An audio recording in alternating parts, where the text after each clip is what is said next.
We are live on everything. Thank you for joining us on this Sunday of the divisional round. Usually I come into these shows and I have some kind of plan of action of how we're going to do things. I have no idea. I genuinely have none. This weekend was weird and crazy in so many ways. I guess the best way to approach this to start with is, let's do a couple round table things. Okay. Round table. Percentage chance Denver has to make the Super Bowl. Just to make it? Yep, just to win next week. 20, 25. Yeah, I was going to say 2025 because obviously it would be half if Bo Nix was there. So it's half of that, so 25. I'm going to say, I'll say like 30 to 35. Okay. Do you guys think Jarrett Stidham is a starter in the NFL like his head coach? Absolutely not. No. I mean, we've never seen it, so I don't know. I mean, therefore, I'm inclined to say no, but... Well, the little bit that he has played, he hasn't impressed me over the years. Like, it's been years of him. Like, if he can't progress at all, that kind of tells me everything I need to know. Minus Kirk Cousins. I could be getting this wrong because someone might have surpassed him. But Denver at the time signed him to the highest contract for a backup when they signed him. So, minus Kirk Cousins, of course, because Kirk Cousins is a much different situation. Although he was great on CBS yesterday. He was amazing. Yeah. Yeah. No surprise. Yeah, he's great. So that's all I have on the AFC Championship game. I'm not. There's nothing else to talk about there, like in any respect, honestly. Really quick though, I don't know if the lines came out yet. Did they? Let's see. They should have. Let's see if DraftKings got both of them out right now. Yeah, they are both out. Patriots at Broncos. Guess the line.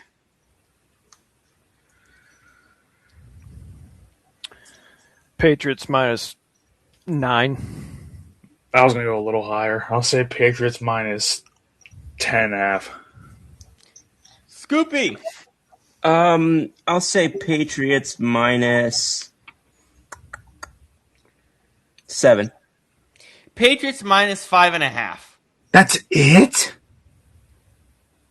It was at 4.5 earlier too. It opened at 4.5. That's dumb. No way. It's Jarrett Stidham. Like, I think that my guess is that they're banking on the fact that they'll be able to limit the amount of passes that they force him to throw and rely more heavily on their running game, defense, and trenches. Yeah, I would say that would be the case here. The other AFC-based thing I wanted to touch on, what does Houston look like next year? Scoop, do you want to start with that? At least on the offensive side, what do you think they look like? What I'm asking is, defensively, they were Super Bowl caliber, right? Yeah. We knew that. Yep. Offensively with CJ this year, it was a dumpster fire. Yes. What moves did they have to make in the offseason to even make it competent?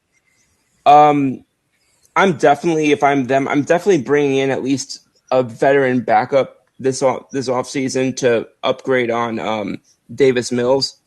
But I think also because they got Stroud under contract for what, 2 more? Is this the offseason that they have to make a decision on his 5th-year option?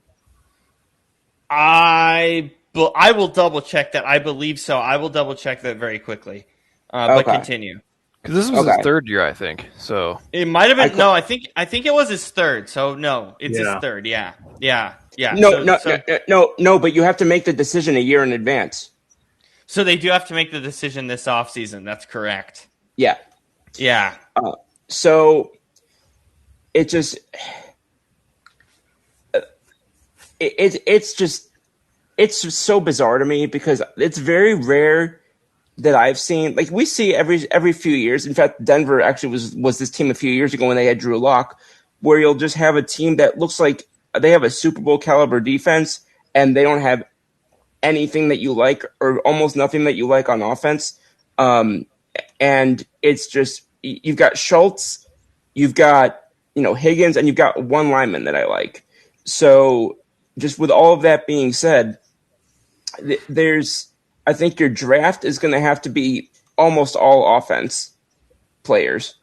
I think that you're going to have to go, and I don't know who they're losing to free agency this offseason, but It's I don't know how long of a list it is. We'll deal with that in a month's time.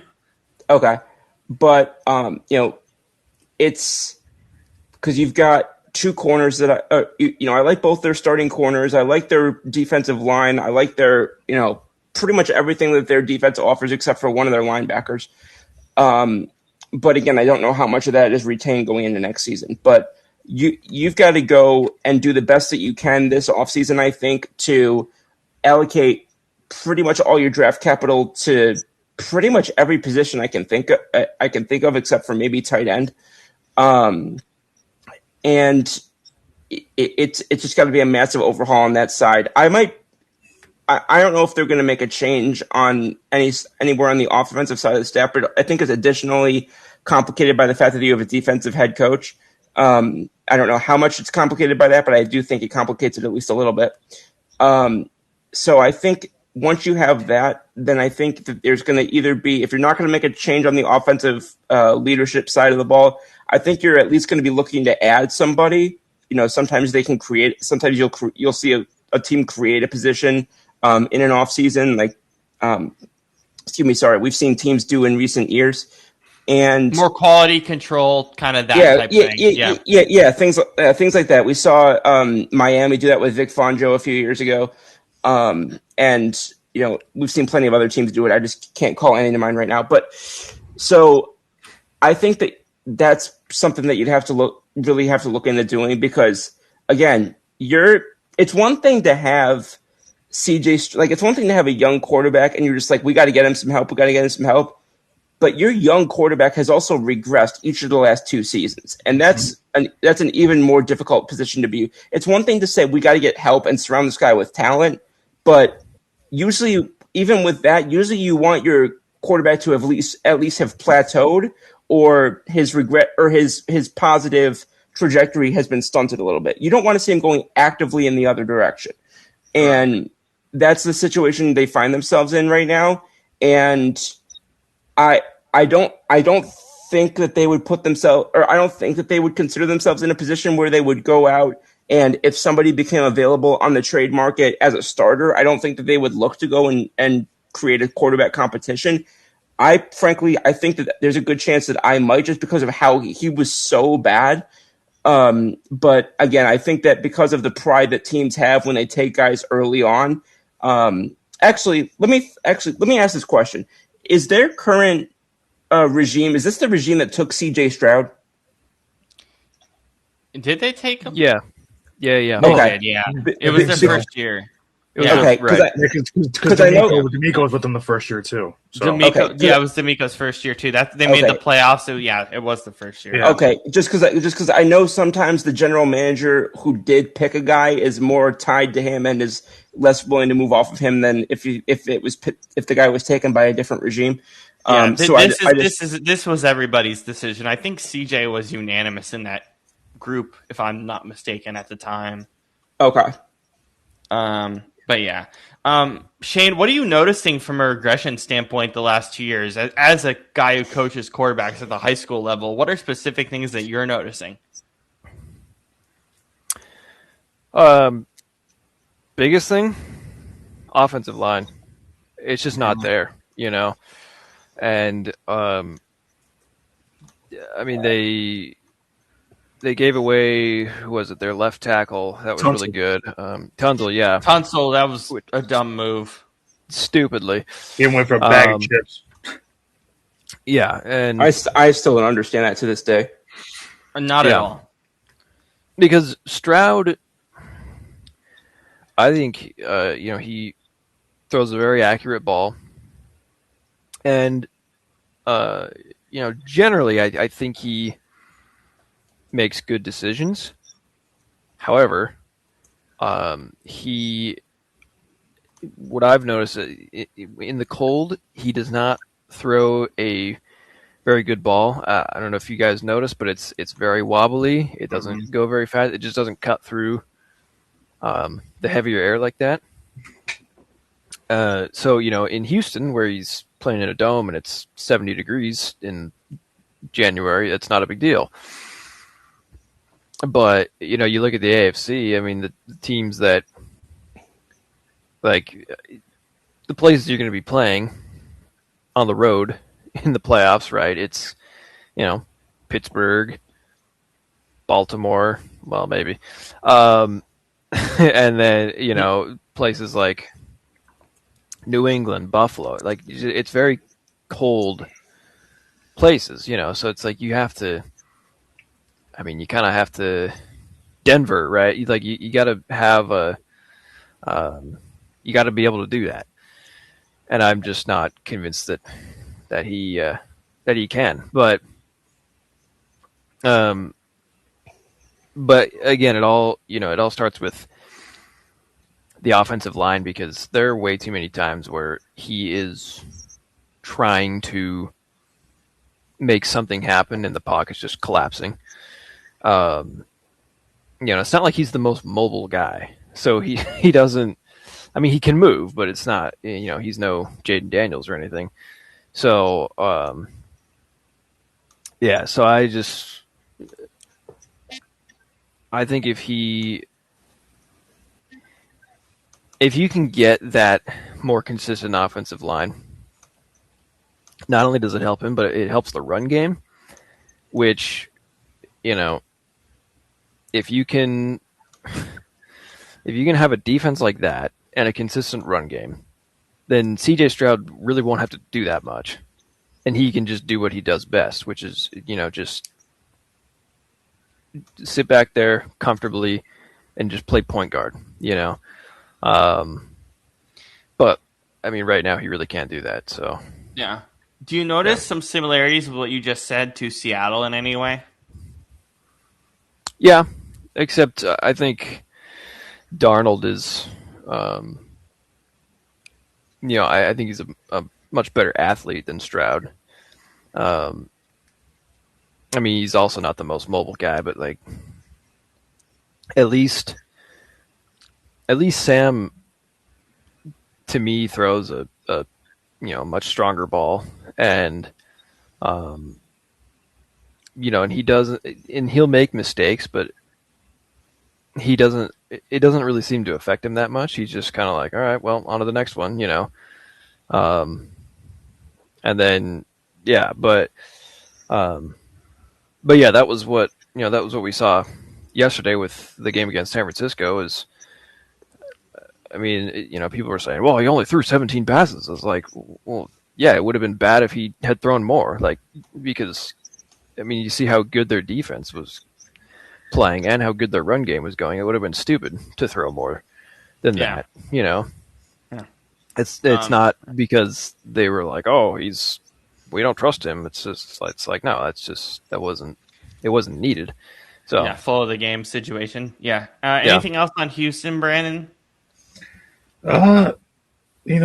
CJ Stroud to me also in the last 2 years of this regression. What's I mean, this is gonna sound dumb. Maybe it's because I'm tired, but what's the opposite of a microwave? Like, because he literally, as the game goes on, if he makes one bad mistake, one bad turnover, it's like then the floodgates just open and he makes 3, 4, or 5 more. So like, oh yeah, it's like, so it's like, I don't know what the opposite of a microwave would be. Ice cream machine.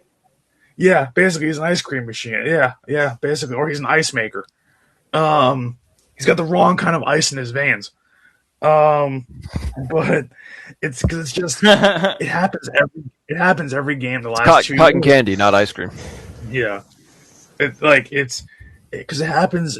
Like, I've just seen it happen too much over the last 2 years, where it's, he makes one bad turnover, instead of rebounding from it, it's like, 2 drives later, here's another one. Shit hits the fan. Yeah, then it just goes, like, a lot of it is the O-line, and that's a fact. Like, it doesn't matter how good of a quarterback you are, if you don't have an O-line, you're not going to succeed. That's just the fact of football. But even when he does have time, it's like some of the mistakes he's making or it's like he didn't even make those mistakes as a rookie. So it's like, and you're not in a sophomore slump anymore. This is year 3, and you're still getting worse. So, I mean,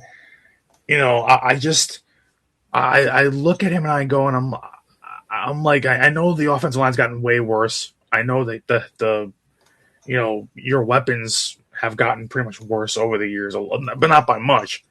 But but the thing is, he's regressed even more than what he should have. Like, if you lose a couple pieces, like a good quarterback, especially one that threw for 4,100 yards his rookie season, should not be regressing to barely crossing 3,000 by year 3. And the thing is that he missed a couple games, but he's mostly healthy. You shouldn't be dropping by 1,000 yards by year 3. So and his numbers under pressure this year were god awful. Yeah, that's that. I mean, a lot of and a lot of that is the O line, but it's like even but he'll get away from like a sack, extend the play, have time to throw, and still throw the worst pick you've ever seen in your life. Yep. It's like, sometimes I just want him to There's times he does throw the ball away, and I'm like, okay, good. But then there's times where it's like, okay, he'll evade the pressure a little bit, kind of extend the play, and instead of just taking an easy maybe check down that's in front of him, or maybe just getting a couple yards, like running for 2 yards and running out of bounds, or throwing it away, like the simple play, the risk averse play, he'll chuck it like 15 yards, 20 yards down the field, they get picked off. It's like, I don't know what you're doing, man. Like, I know that a lot of that is maybe trying too hard. A lot of that is trying to make up for the other deficiencies on offense, but you got to be smart too. It's like you can't play, like we said with Josh Allen yesterday. You can't play hero ball and win. You just cannot do that in the NFL. It's like, that works, once every maybe 4 or 5 games in this league. So, to ask somebody to do that game after game after game, it's not going to work. Yeah, this isn't Ohio State. Yeah. Yep. Or Miami and Indiana, which we're seeing tomorrow. And it's, Either and one. it's I'm excited for that game. oh I'm yeah. very excited. Well, we all are. I just think that when it comes to CJ Stroud, like, a lot of it is him being a bad quarterback, but a lot of it is the O-line play. And I mean, honestly, like if I was them, but just 50-year option aside, I mean, they need somebody other than Nico Collins to catch the ball, because none of the other guys are either healthy enough, or they're still really young, or they're just like, or I just think they're nothing better than a wide receiver 3 or 4. So I would want to see them get a real decent wide receiver 2 to maybe help out, share the load and not make Nico Collins do the bulk of the work. Because honestly, if it's not Nico Collins, it's literally just Nico Collins, Dalton Schultz, or they're running the ball. That's their offense, and that's just not going to work. So everybody kind of shares blame, but like I said, CJ Stroud to me does take the most amount of blame, because you don't regress this bad in from year 1 to year 3 without it being pretty much on you. You don't drop over 1,000 yards in passing, and it's something else. It's on him. Yeah. All right. Let's move forward to that the Bills side here, or the Bills Broncos game in general. Brandon and I spent our entire weekend trying to figure out how to explain the catch rule, and Brandon, I think you cracked it. So go for it. It's in the simplest terms possible, and I mean, well, it's going to sound like it comes in the rule because it does, but this is the simplest way to describe it. It's what's called the process of the catch. So, and also and this is also kind of a cliche, but all catches are not created equally. So, and kind of here's why. So I thought about this, and I went back and watched both plays. So, people can argue about the Cooks catch, and then we're going to argue about the Devontae Adams catch. And it's like, oh, what's the same catch? No, it's not. Cooks jumps, and as he's coming down, him and the DB both have hands on the ball. And then that ball is still moving as Cooks hits the ground, as they both hit the ground, and then it's taken away at the last moment by the DB as they're rolling. Cooks does not complete the process of the catch. DB rips it away. That's a pick. That's what it is. It's an interception. Because it's rolling around, so the ball is still live. The ball is moving. Because the thing is, everybody keeps saying, "Oh well, well, oh, Cook's knee was down. But when you go back and watch the replay, he jumps up to catch it, catches it, but it's kind of moving. And as he's coming down to his feet, the DB has his hands on the ball. So everybody's saying, oh, he's down by contact. His knees are still up in the air when the DB is putting his hands on the ball. So that's not down by contact. It's not, because he's still up. So, and like I said, that ball is moving because the ball comes from here, comes down. DB's got his hands on it. They're wrestling for the ball as he's coming down. Ball still moves because it slides down to his hip. And as he's rolling, it's still moving. And it's being ripped away by the DB. Excuse me. So it's a pick. And then the Adams catch is different. Adams doesn't jump for the ball. He catches it, wrestles with the DB for like a second or two, goes down to the ground with the DB is tackling him, knee down, then the ball comes out. That play is dead. That play is over. That's a catch. And it's a catch. That's yeah. because the process of the catch is it's different there. The process of the catch for Cooks is jump, come down, maintain possession all the way through to the ground, even through the rollover. He doesn't do that. Adams his feet are on the ground. He's not jumping for the ball. It's catch, reel it in, wrestle with the DB, knee on the ground, and plays dead. So that's why. Yeah. So and the important thing here to remember is like as you said, not all catches are created equal. The process of the catch is what matters. What is the process the player goes through? And the thing is too, Adams makes a football move because as he's catching it, he's fighting forward for more yards and then goes down. So because the whistle hadn't blown yet, and he's still trying to wrestle with the DB. And the thing is, he has his hands on the ball. The DB doesn't even touch the ball. The DB doesn't even put his hands on the ball until the knee is down. So that play's done. So it's dead, yeah. So because you got to think about the time element too. When Cooks jump, from the time Cooks jumps to the time that they roll on the ground for the ball, that's basically one long singular act. The Adams one's different. It's a catch, that's a possession, it's fighting for an extra yard, wrestling with a DB, and knee down. There's like three things that happen there. It's different. Cooks was one singular motion. So it's different. So it's the process of the catch is different for both guys. But that's what it comes down to, is the process of the catch. Adams, it's not like Adams catches it and gets stripped as he's catching it. Cooks gets stripped as he's completing the process of the catch. So therefore, it's a pick in the Bills game. That's the correct, by rule, that's the correct interpretation call of it.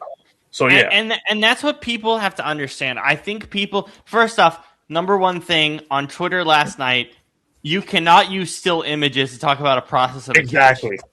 That is stupid. Because if you go back and watch the replay, they're two completely different catches. Adams is catching it with his feet firmly planted on the ground at the first down marker. Cooks is catching a long ball over the top. He has to jump for it and come down with it all. Like, people forget that. Jumping is a part of this. Like, just that singular act of jumping to catch the ball is part of this. Adams has his feet firmly planted on the ground and is basically turning to fight forward. Because Adams catches it, turns, because he does turn. That's a football move.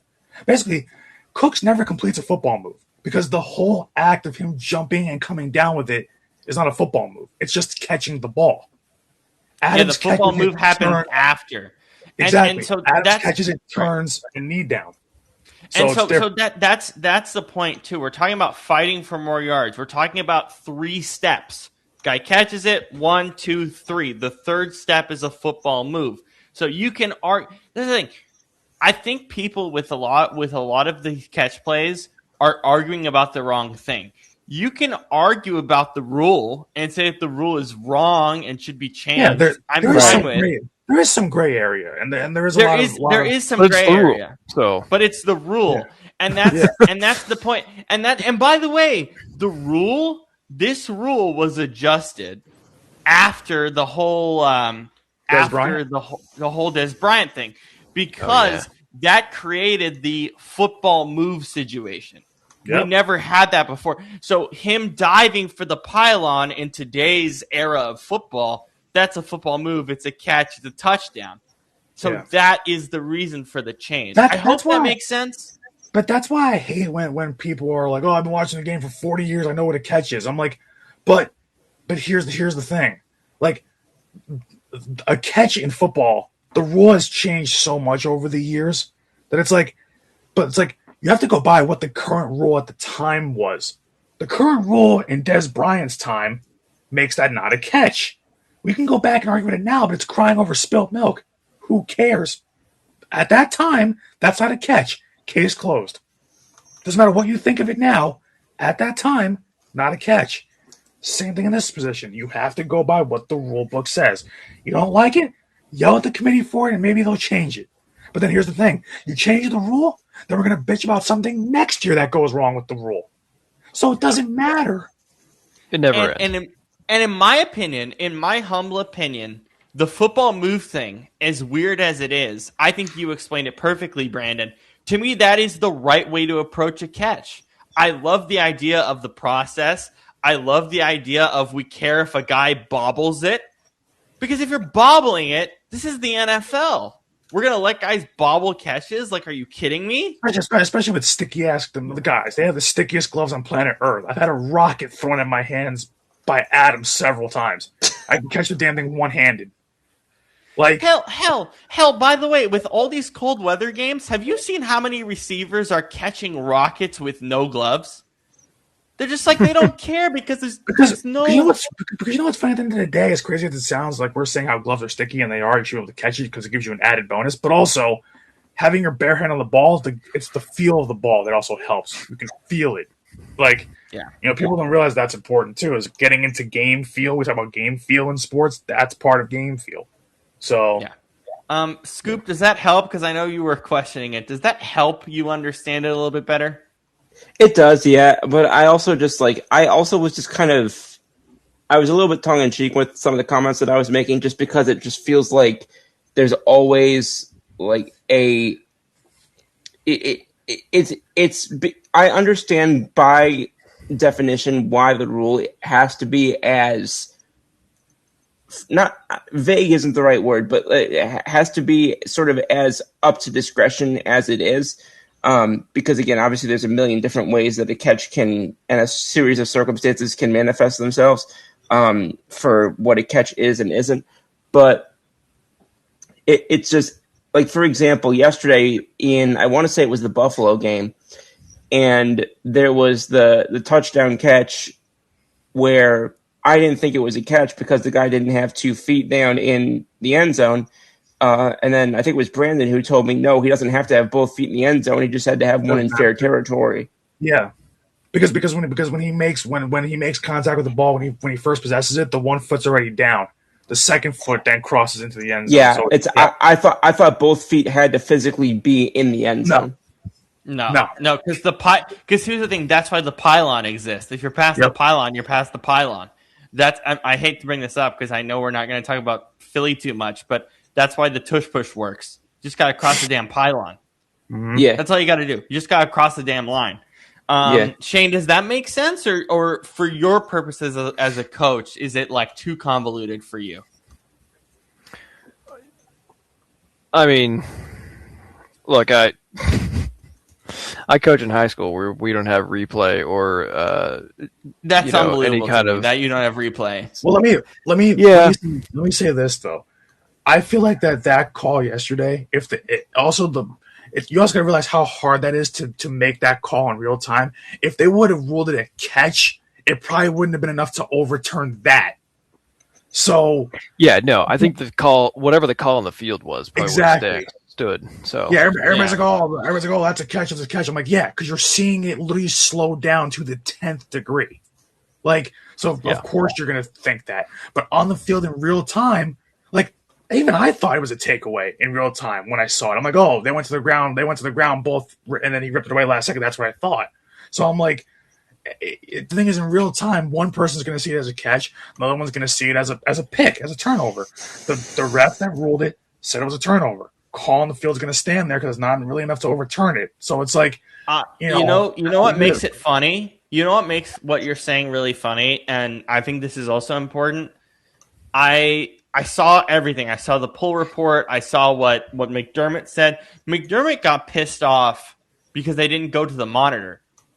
Dude, you were part of the committee that created, or one of the parts of the committee that, or not, I don't remember. The committee's like Tomlin. I don't think it's him. I don't remember. There's a few others. It's like tenured coaches who basically instituted quick replay review. We trust New York to make the decisions. And that's what they did. New York said, this is an interception. You guys got the call right. Let's continue playing. Don't get mad about the guy going to the monitor if you want the game to go faster.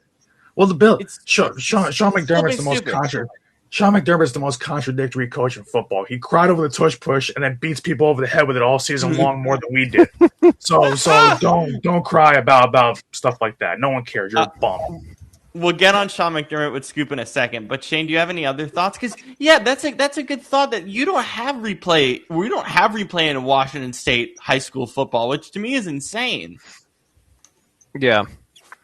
So, I mean, we don't get that luxury of, like, looking at it, but it's, yeah, I mean, you're just constantly reminding the kids of, like, hey, these are the rules, and just do that to make the best play you can, and that's all you can really do. I'm sure it's largely the same for these guys too, but yeah. All right, Sean McDermott. Scoop has been all over this on his social media like it's his life. I don't know what it is. Facebook, Instagram, Twitter. And you know what? I respect it because I think after this game yesterday, this is a really good case, Scoop, for the future of the Bills and Sean McDermott. Because if it doesn't happen tomorrow or over the next few days, it's something that's going to be on our minds a lot next season about what the future of the Bills and Sean McDermott can look like. Right. You want me to just take over from there? Yeah, go from there. Absolutely. Okay. I'm giving you a lead in. Well, sorry. Take it. I thought you were still in the middle of a sentence. No, my bad. That's on me. Go. You're good. But damn it, Robert. Okay, so not good moderation. I see. So, I'm joking. I'm joking. Go forward. Anyways, so Buffalo has had, what did teams talk about every year, right? You got to get the coach and quarterback combination right. This team has had their coach and quarterback combination in place for now 8 years. 2018 is when they drafted Josh Allen. Sean McDermott's been there since the year before that. And he's one of the four, after Coach Tomlin resigned, he's one of the four longest tenured coaches in his current space right now. Obviously, Andy Reid is the longest tenured. And then in 2017, we saw both, we saw him as well as that's around the time that both Sean McVay in Los Angeles and Kyle Shanahan in San Francisco. So those people kind of all came in around the same time. Here's the thing. You arguably, of those guys, saving Andy Reid, you arguably, of those guys, have had the best quarterback in Josh Allen, or at least the most talented quarterback. You've arguably had the most stability in your organization, and you've arguably had the most, arguably had the least amount of turnover. Like Brandon Beane is still there; he's been there the whole time.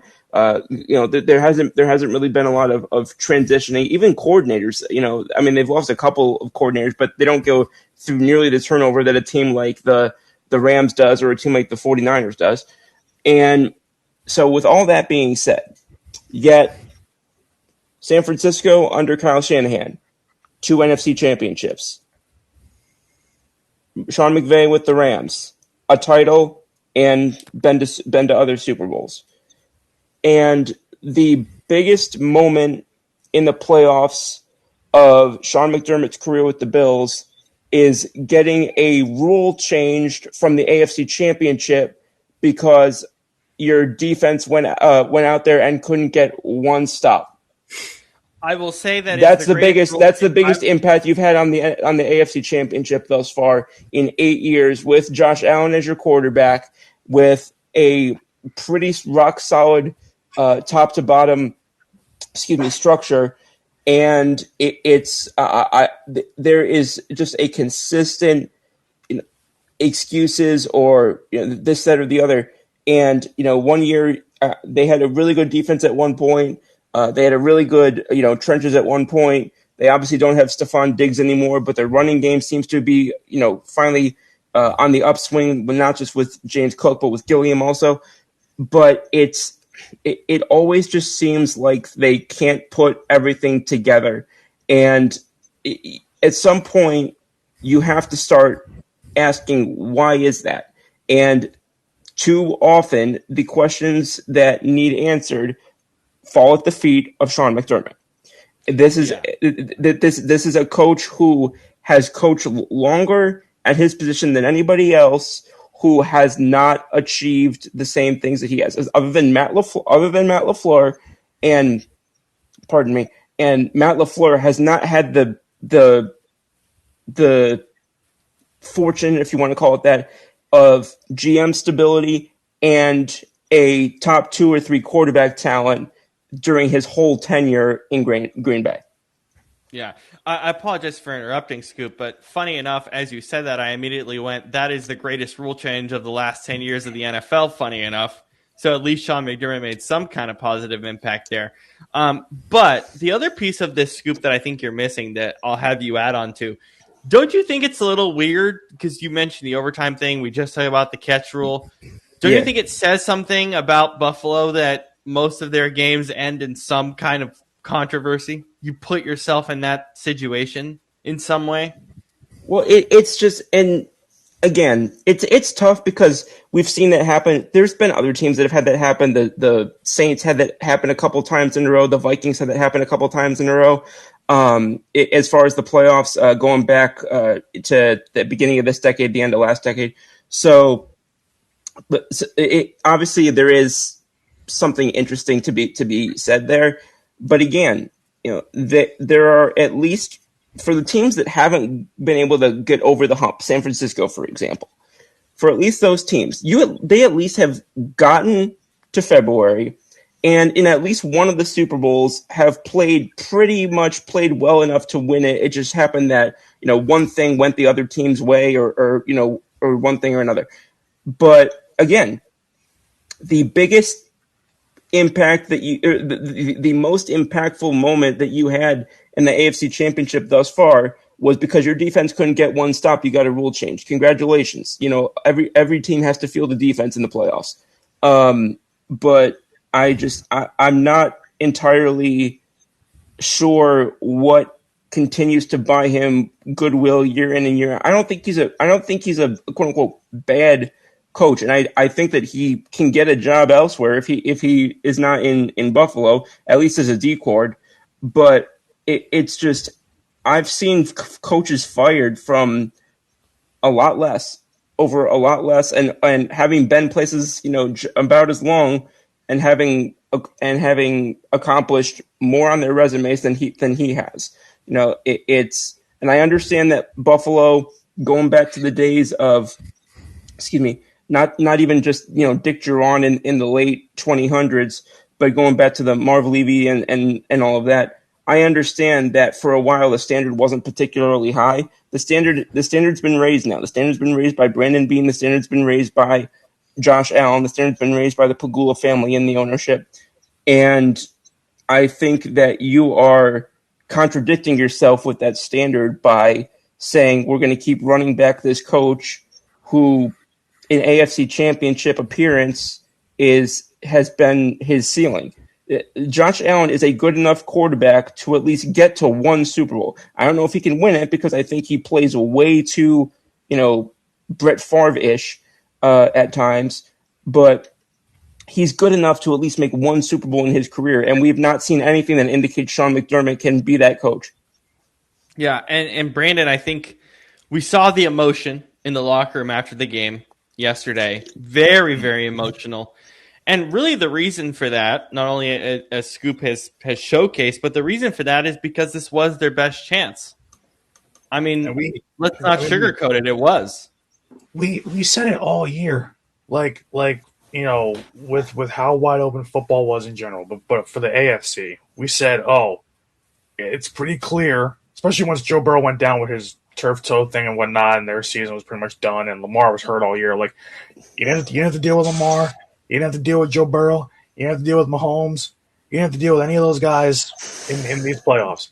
You haven't had to deal with the Patriots for the last 5 years. Guess what? They're back. Yeah, Yeah. and it's like, and so you get to, like, I put the Bills' failures, and people don't want to hear this, as much as it is on McVay, because I don't like McVay either. McDermott.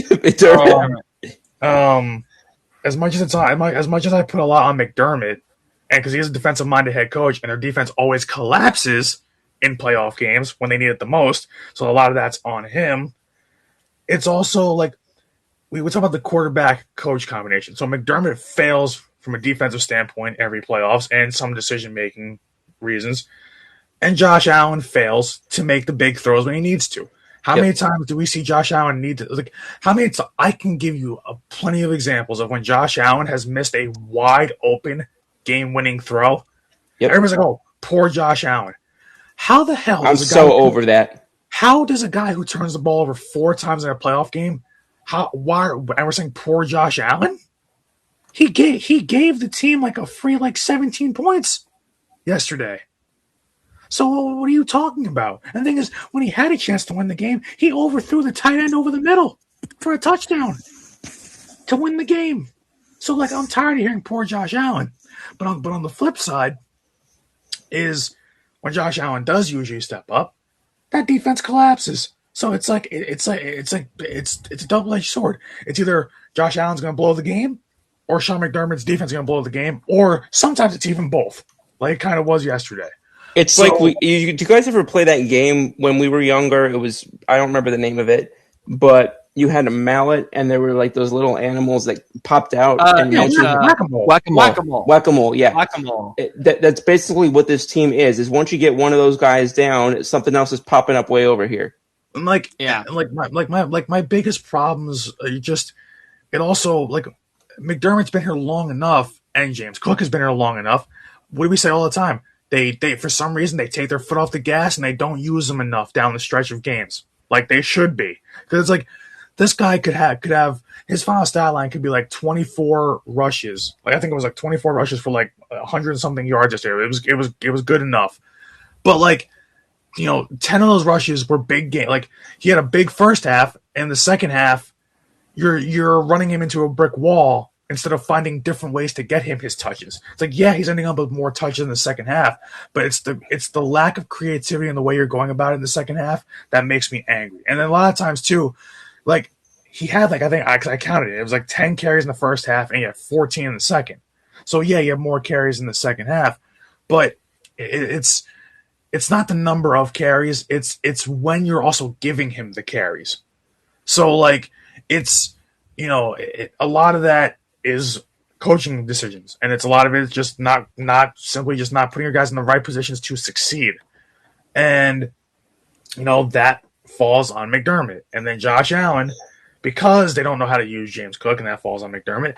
Josh Allen has to play hero ball, and you get what you got yesterday with 4 turnovers by himself and 5 for the entire game. Which one of them was James Cook, but still, But Can I add something? Oh, I'm sorry. No, I'll just finish up real quick. But just I'm tired of the poor Buffalo narratives, because everybody still feels, for some reason, everybody still feels sorry for them for blowing 4 straight AFC Championship games in the 90s. It's everybody still feels sad for them. Why? They suck when it matters most. I don't feel sorry for a team that comes up short every time. That's your fault, not the other team for beating you.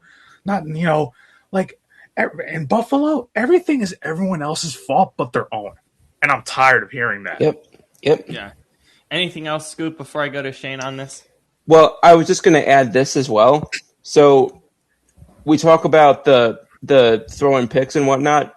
I also want to add in of the 7 postseasons in which Josh Allen has played, he's led postseason, led the whole postseason in fumbles 3 of those 7 years. Jesus Christ. Holy. But sure. Everybody's like, oh, Josh Allen's got no help. Josh Allen's the reason they're losing most of the time. Don't give me Yeah, that.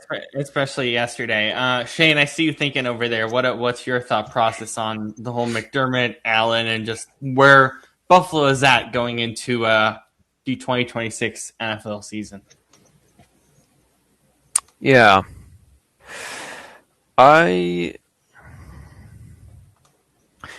don't know what you do.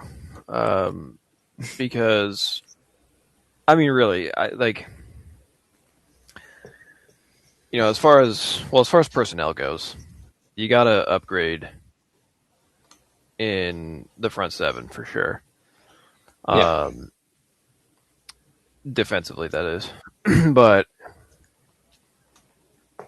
the biggest question, though, is what do you do at coaching, right?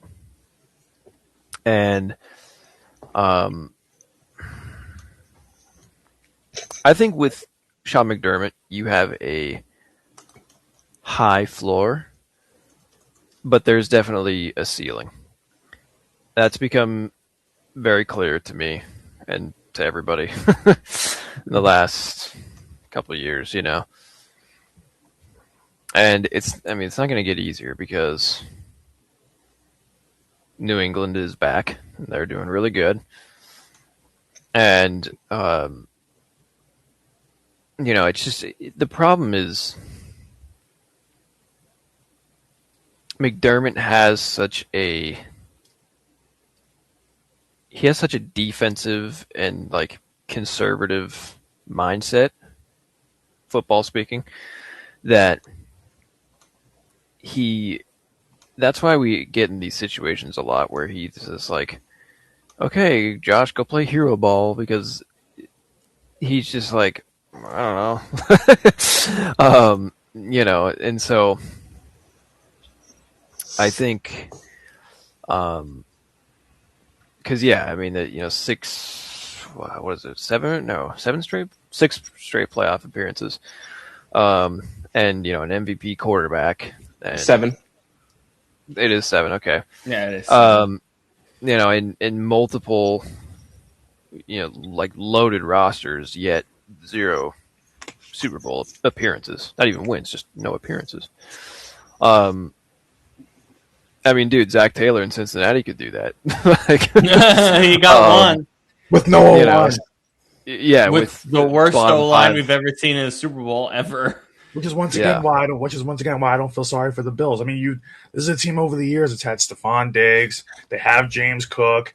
They've had Von Miller at one point. Like, you've had pieces. You had Matt Milano, Poyer. You've had pieces. You're just not winning. Yeah. Yeah. And especially, what was it, 2020? I mean, that was probably the best defense in the league that year. But in any case, I mean, I think I would. Oh, Micah Hyde, another one. Forgot about him. True. Micah, yeah, true. Yeah. I think I would probably move on from McDermott if you feel like you can get a good replacement for him. And guess what? 2 of your best replacements are off the market. So there you go. Yeah. But I do think Clint Kubiak would work well there. I also think Robert Saleh would work really well there. Yeah. Yes, 100%. Especially if they can get a good OC up there with them. Yeah. For do you sure. think like a Mike LaFleur type? Do you think? Yeah, that's probably. I would imagine he would be high on their list, and I think that would. I think he would be great for Buffalo, because the issue with Buffalo the last several years, it's been in the details. Where they have, like I said, they have a high floor, but it's just they, you know, can you be more creative on offense to make it so that Josh Allen is not playing hero ball, but instead you're elevating his strengths and, improve just kind of like situational, like red zone, 2-minute drill, stuff like that is where they have struggled on both offense and defense. And that comes down to coaching ultimately, so, normally, because in years past, I think Allen played great in the playoffs, and they lost because of coaching or the defense fell short, whatever it was. But this year, that game yesterday against Denver, that was on Allen, 100%. That was he. He looked like 2019 Josh Allen yesterday.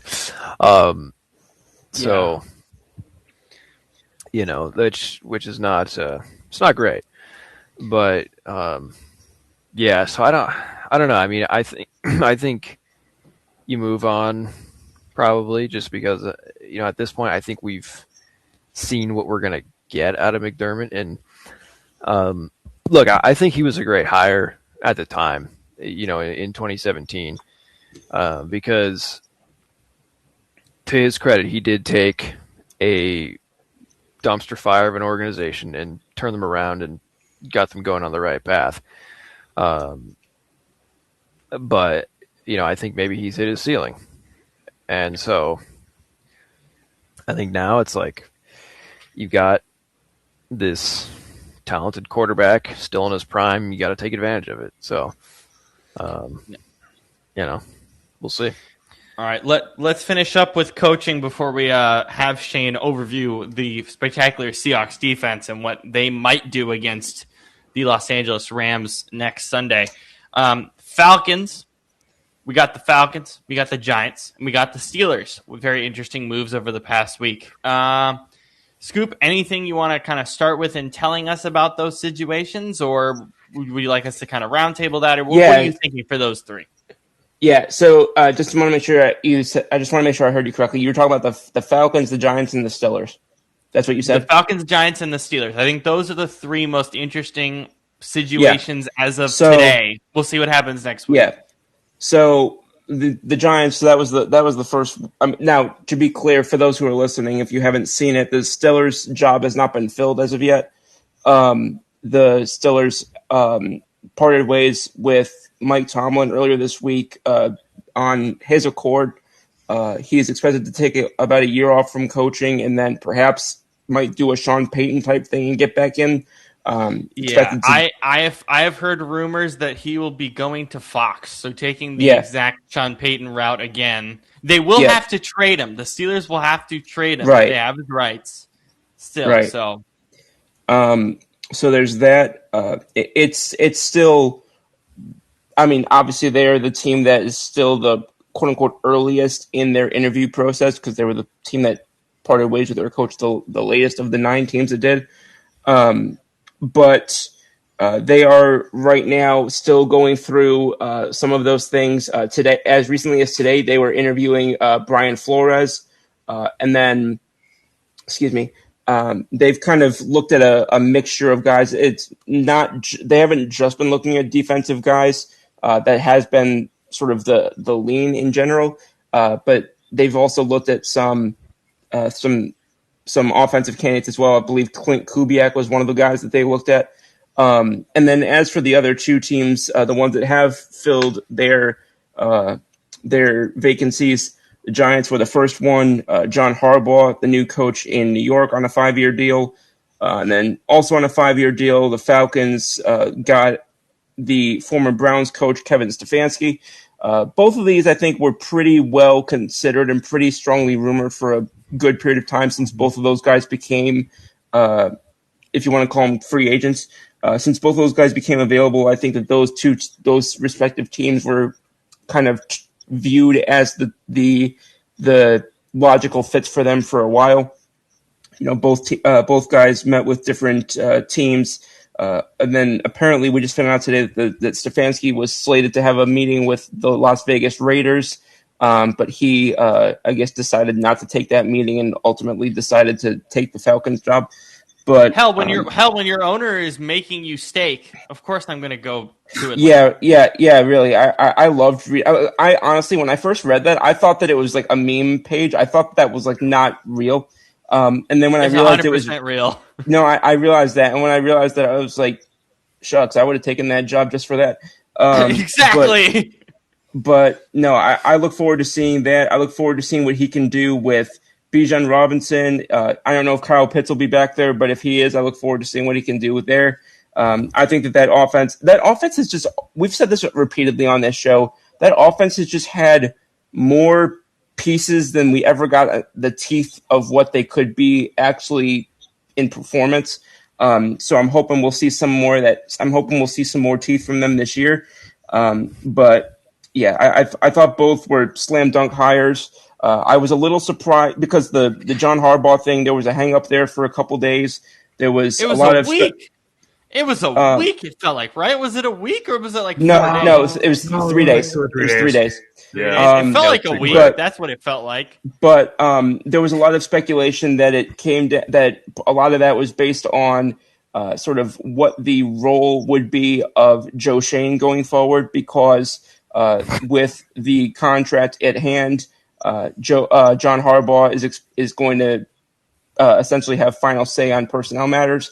So it sounded like that was kind of one of the biggest things that they had to work through, was exactly what the positioning would be for Joe Shane going forward. If I was just looking at this and thinking to myself, if the Giants actually lose John Harbaugh over Joe Shane's role in the team going forward, I think that would be probably one of the dumbest things to happen in recent NFL history. It would be the most Giants thing for sure. I just laugh whenever I hear about Joe Shane. What a dumbass. I was just sitting there thinking to myself, I'm like, you're actually going to potentially lose. I don't know if they were ever close to losing the deal. It didn't sound like it, but for a split second, I was just thinking to myself, there's no way you're going to actually lose this deal over Joe Shane's presence in your organization, because I thought he was going to get Trent Baalke. I thought he was going to get fired. Just to been fired 2 years ago, just to get the deal done. Yeah, if you ever want to hear how stupid Joe Shane sounds, go watch the Saquon documentary and his conversations with him. Yep. Yeah. Go watch Hard Knocks with the Giants. His kids had better analysis of the quarterbacks than he did. Yeah. But yeah. So that's basically, and then the Stillers thing is kind of still up in the air right now. There's no indications that they're anywhere near a conclusion on that process, but they are. I know interviews were going on as recently as the last day or two. I'll throw a couple names real quick that are also, like I said, Clay Kubiak, Nate Schellhaas. I don't know if I'm pronouncing that correctly, but the pass game coordinator for the Rams, and Chris Shula, the D coordinator for the Rams. Those are the three guys that have interviewed most recently. Jeff Hafley, the defensive coordinator for the Packers, also on that list, but he's expected to take over as the Dolphins head coach in the next day or two. Yep. Shane, any thoughts on the coaching openings for the Steelers, but also what happened in Atlanta and the New York, New Jersey area? There you go, Brandon. I saved you some trouble. Thank you. Yeah, I mean, yeah, I mean, I wasn't really that surprised.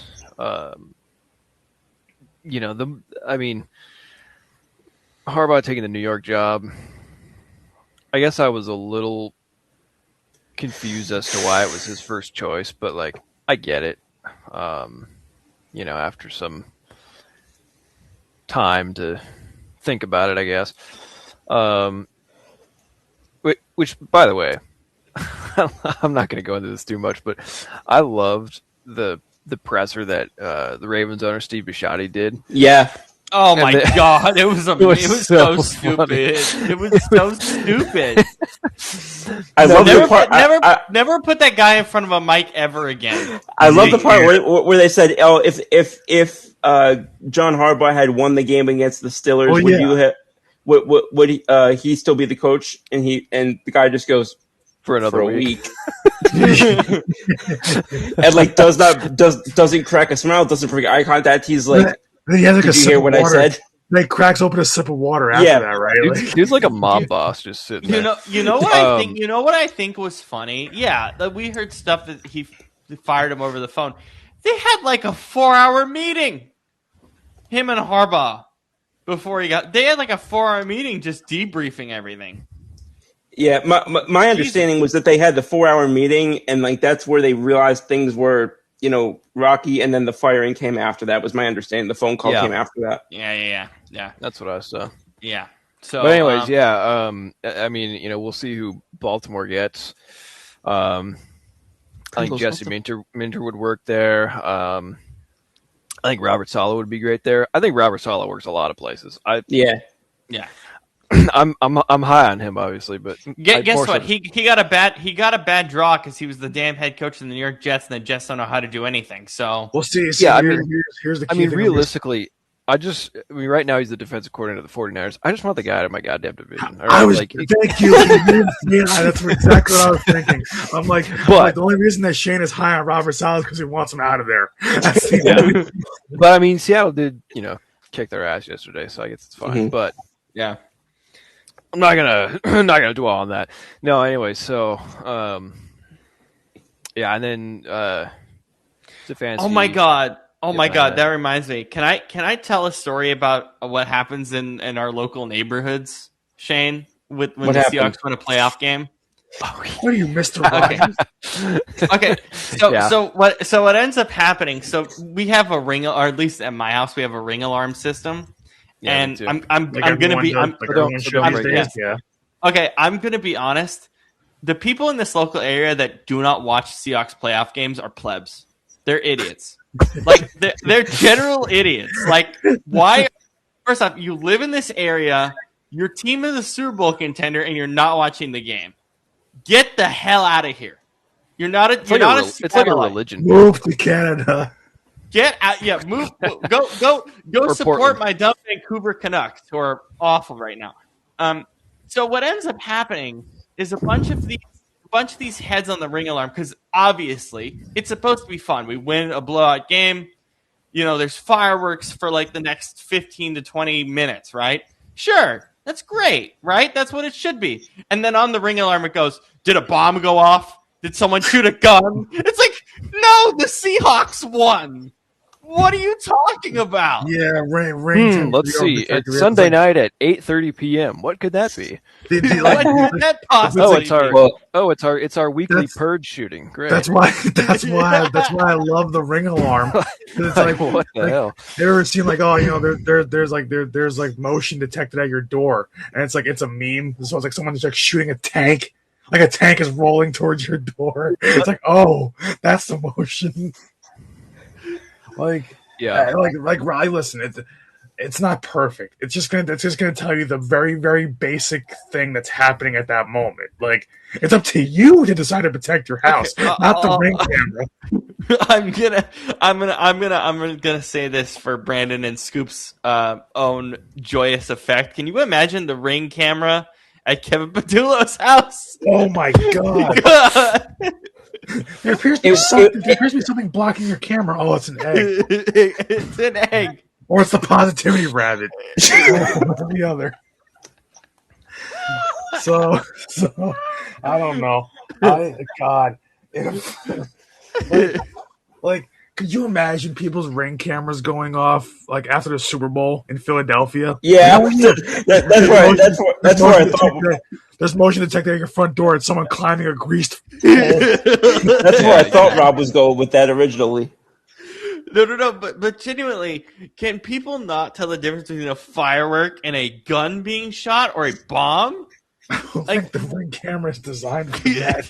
It's clearly not designed for that. No. But listen, people just use it as like a neighborhood crime watch type of thing. Yeah, Yeah. so what Which it I is get, on, but which I get, but it's like it's not the Ring camera itself. It's like on the app, and it's like, did a bomb go off? Look outside! There's freaking fireworks! Walk to your front door and look outside. Someone is shooting fireworks. I'm serious. How in the world does it doesn't matter what state you live in, right? The team that your state is like big in, or whatever it is, how are you not watching their playoff game? Are you this out of the loop? What do you think people are doing on a Sunday night? either they're not American, or they or I don't even know what else. Jesus Christ. or they just don't like sports, I guess. It's like, yeah, I was about to say there's like the only two options are you're not American or you don't like sports. That's really it. I don't care if you don't like sports. You're not going to watch the Seahawks go on a Super Bowl run? Get out of here. Even my sister's watching it, and she knows Even nothing my about football. She thought Russell Wilson was still the Seahawks quarterback. What? You're 4 years late, but okay. That's where you need. That's where you need the meme of that big pokey slow poke man. Oh my god. Anyway, yeah, the sloth from Zootopia. The sloth from Zootopia. Oh, I meant the Pokemon sloth. Pokemon. No, I know, sloth. but Yeah. yeah. Oh yeah, got it. Brandon, anything else on the coaches, or did Shane kind of sum it up as we were kind of expecting it? I mean, the only thing. I mean, I love. I think put it this way, I love the Stefanski move for the Falcons more than I like the Harbaugh move.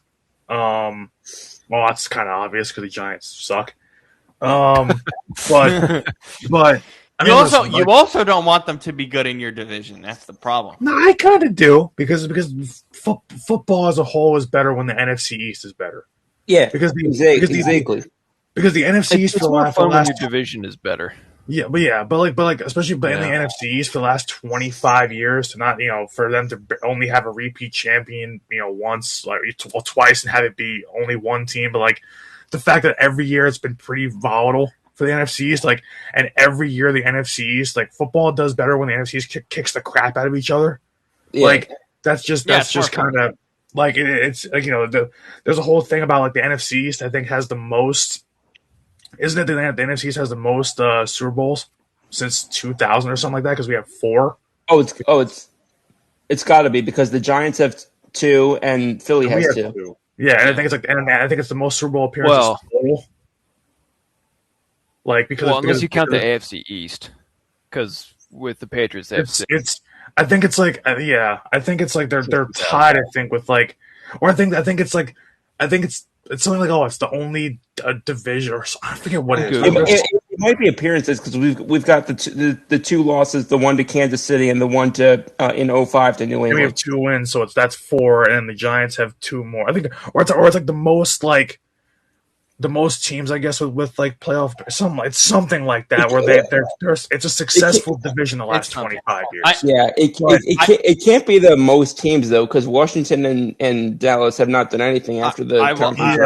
I will also say that reminds me that Jerry Jones said 2 weeks ago that he wants to beat Robert Kraft for the most Super Bowls before he passes away. I don't know about that. They've had 30 years to work on that. Yeah, and I want to. You know what, Jerry? And I want to get coffee with Beyonce in the morning. And I think that's probably more likely. You know what's gonna make it. You know what's gonna make it even funnier is what if Robert Kraft wins again? So that's 8, and Jerry Jones is like, "Fuck it, now I need 9."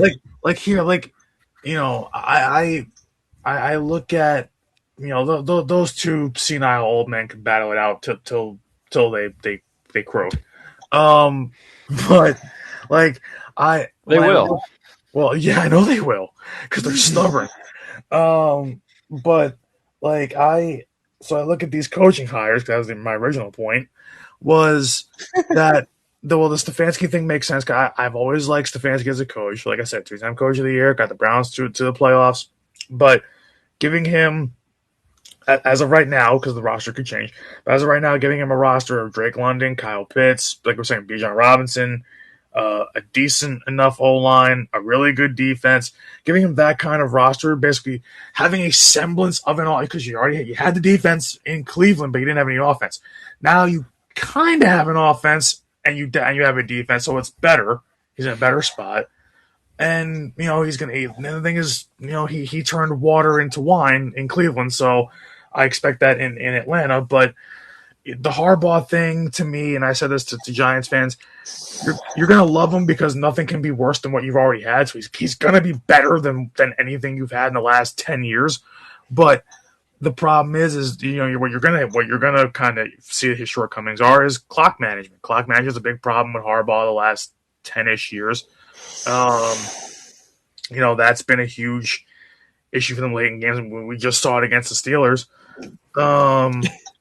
So you've got that issue. Harbaugh sometimes doesn't make the right in-game decisions. He pulled Derrick Henry on the most important drive of the game a couple weeks ago and said, "Oh, well, he should have been out there."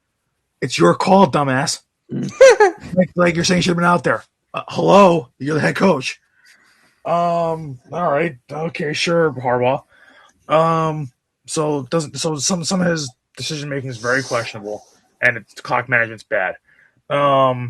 Which we said for a lot of coaches, but for him to take over, you're gonna get success because you literally can't get any worse, but he's also gonna hurt you a little bit too. So you kind of have to try to find a little middle ground there to make it work. And then the Steelers job, I don't like the thought of Brian Flores being coach there. I think that his defense, while every year it works for the first 2 months of the season, and then teams figure it out and then they beat the crap out of him going forward. It happens every year. So I don't think he's as good of a coach as people think he is. Flores is the most overrated defensive coach in the league by a mile. And the thing I remember you doing your segment on the Vikings defense about 3 months ago. Exactly, because it's been things. It's happened in every play. It happened in Miami too. It's the biggest problem with his defense is they look great for the first month. Every team's adjusting, so of course his defense is going to look great because the first month everybody sucks. Then month 2. You start seeing some cracks, but it's still good enough to win games. And then you get to pretty much Thanksgiving and it's done. So it's, it happens every single year with his defenses. So I just don't, especially for a team that historically prides himself on defense and being tough, the steel curtain and all that stuff. I don't see that working there. That doesn't seem like a good fit to me. Even though it's a defensive-minded head coach, it's not the right one. So I don't like that if they go in that direction. Well, he's just kind of a dick. His players don't really like him. Yeah, that's really true. And that's going to be. I do wonder if that's going to be an issue with him because, again, keep in mind that was one of Tomlin's biggest calling cards was his players would go to friggin' war for him. Yep. So I'm willing to bet you're not going to get a great. I'm willing to bet it's not going to go over very well if you go from that to somebody who's a little bit of an ass. Yeah, I don't know. Yeah. I like Stefanski the most. Harbaugh could work, but you got to watch out because sometimes he's just a bonehead at times. And then Flores doesn't make sense to me in Pittsburgh. Yeah. So it just goes off a cliff after Stefanski, kind of. Yeah. Shane, any last thoughts on the coaches? No, I mean, there's so many, there's still so many jobs open. It's just we'll have to see kind of. They're not all getting filled. There's no way. Right. By a really good hire. There's no way. Yeah, no. Yeah. So. Yeah. I think also if and I'll be quick on this. It was brought up the other day that there are teams, or rather there are candidates who perceive some head coaching vacancies now that, teams like the Giants and the Falcons are taken. Once you start getting the Ravens out of the way, there are people who I guess are being interviewed for both head coaching and OC jobs that perceive some of the OC vacancies that are out there to be more attractive than some of the head coaching vacancies. I'm not even close to surprised by that at all. That makes a Me ton of neither. sense. Me neither, but I was just adding it to the conversation. No, I think that's extremely important to watch out for as we go through the next couple of weeks. All right, Shane, give us your stuff on the Seahawks defense and what that's going to mean against the Los Angeles Rams. That was a horrible drum roll on my part. That looked like you were doing the 6-7 move at my screen. Oh, hell no. Jesus. God. And while Shane, my hands were the wrong way. We're almost a month into 2026. Let it die. Well, apparently I heard rumors that now people are using like 7-Up as a thing. I don't freaking know. Yeah. What the hell are you talking about? 7-Up was seven for those because listen, there's kids these days don't know what 7-Up was. Not the soda, the game you played. The game. Heads up setting. You smacked the thumb. Yeah, but that's what I think of when I have 7-Up. 7-Up's a soda and it's a child's game. It's 7-Up. What kind of? I'm gonna be like, oh man, get off my lawn. So just go. Yeah. Why Okay. stop now? I like that we're talking about a soda while Scoop is about to have a sip of Dr. Pepper, which I respect, the day before a national championship game. Okay. Patriots Broncos picks. Anyone taking the Broncos? Any takers? Anybody? Wait. Did we skip my segment? Yeah. No. I'm letting you write stuff down while I finish up these last little things. Oh, I'm ready, but go ahead. Oh, okay. Let's do this really quick. I'm not skipping over your segment. I care about your segment. No, you're good. You're good. We're cutting it for time, Shane. Too I'm bad. so freaking confused. We don't have time for Matt Damon. Patriots Broncos. Anybody taking the Broncos? Anybody? No. No. Yes. Okay. Mm-mm. Are you actually, or are you just? Are you actually? Wow. Yep. Oh my god! Why? Scoop, how much pot have you had today?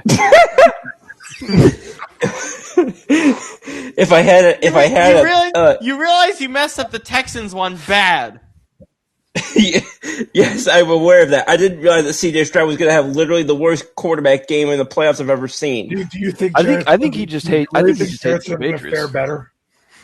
Hang on, I didn't hear Brendan. What? You think Jared Stidham's going to fare better than CJ Stroud? No, but I also think that. Excuse me. They're also going to be playing in Denver, right? Yeah. Yeah. So they're going to have that going for them, and then they're going to have also. I mean, I think you can.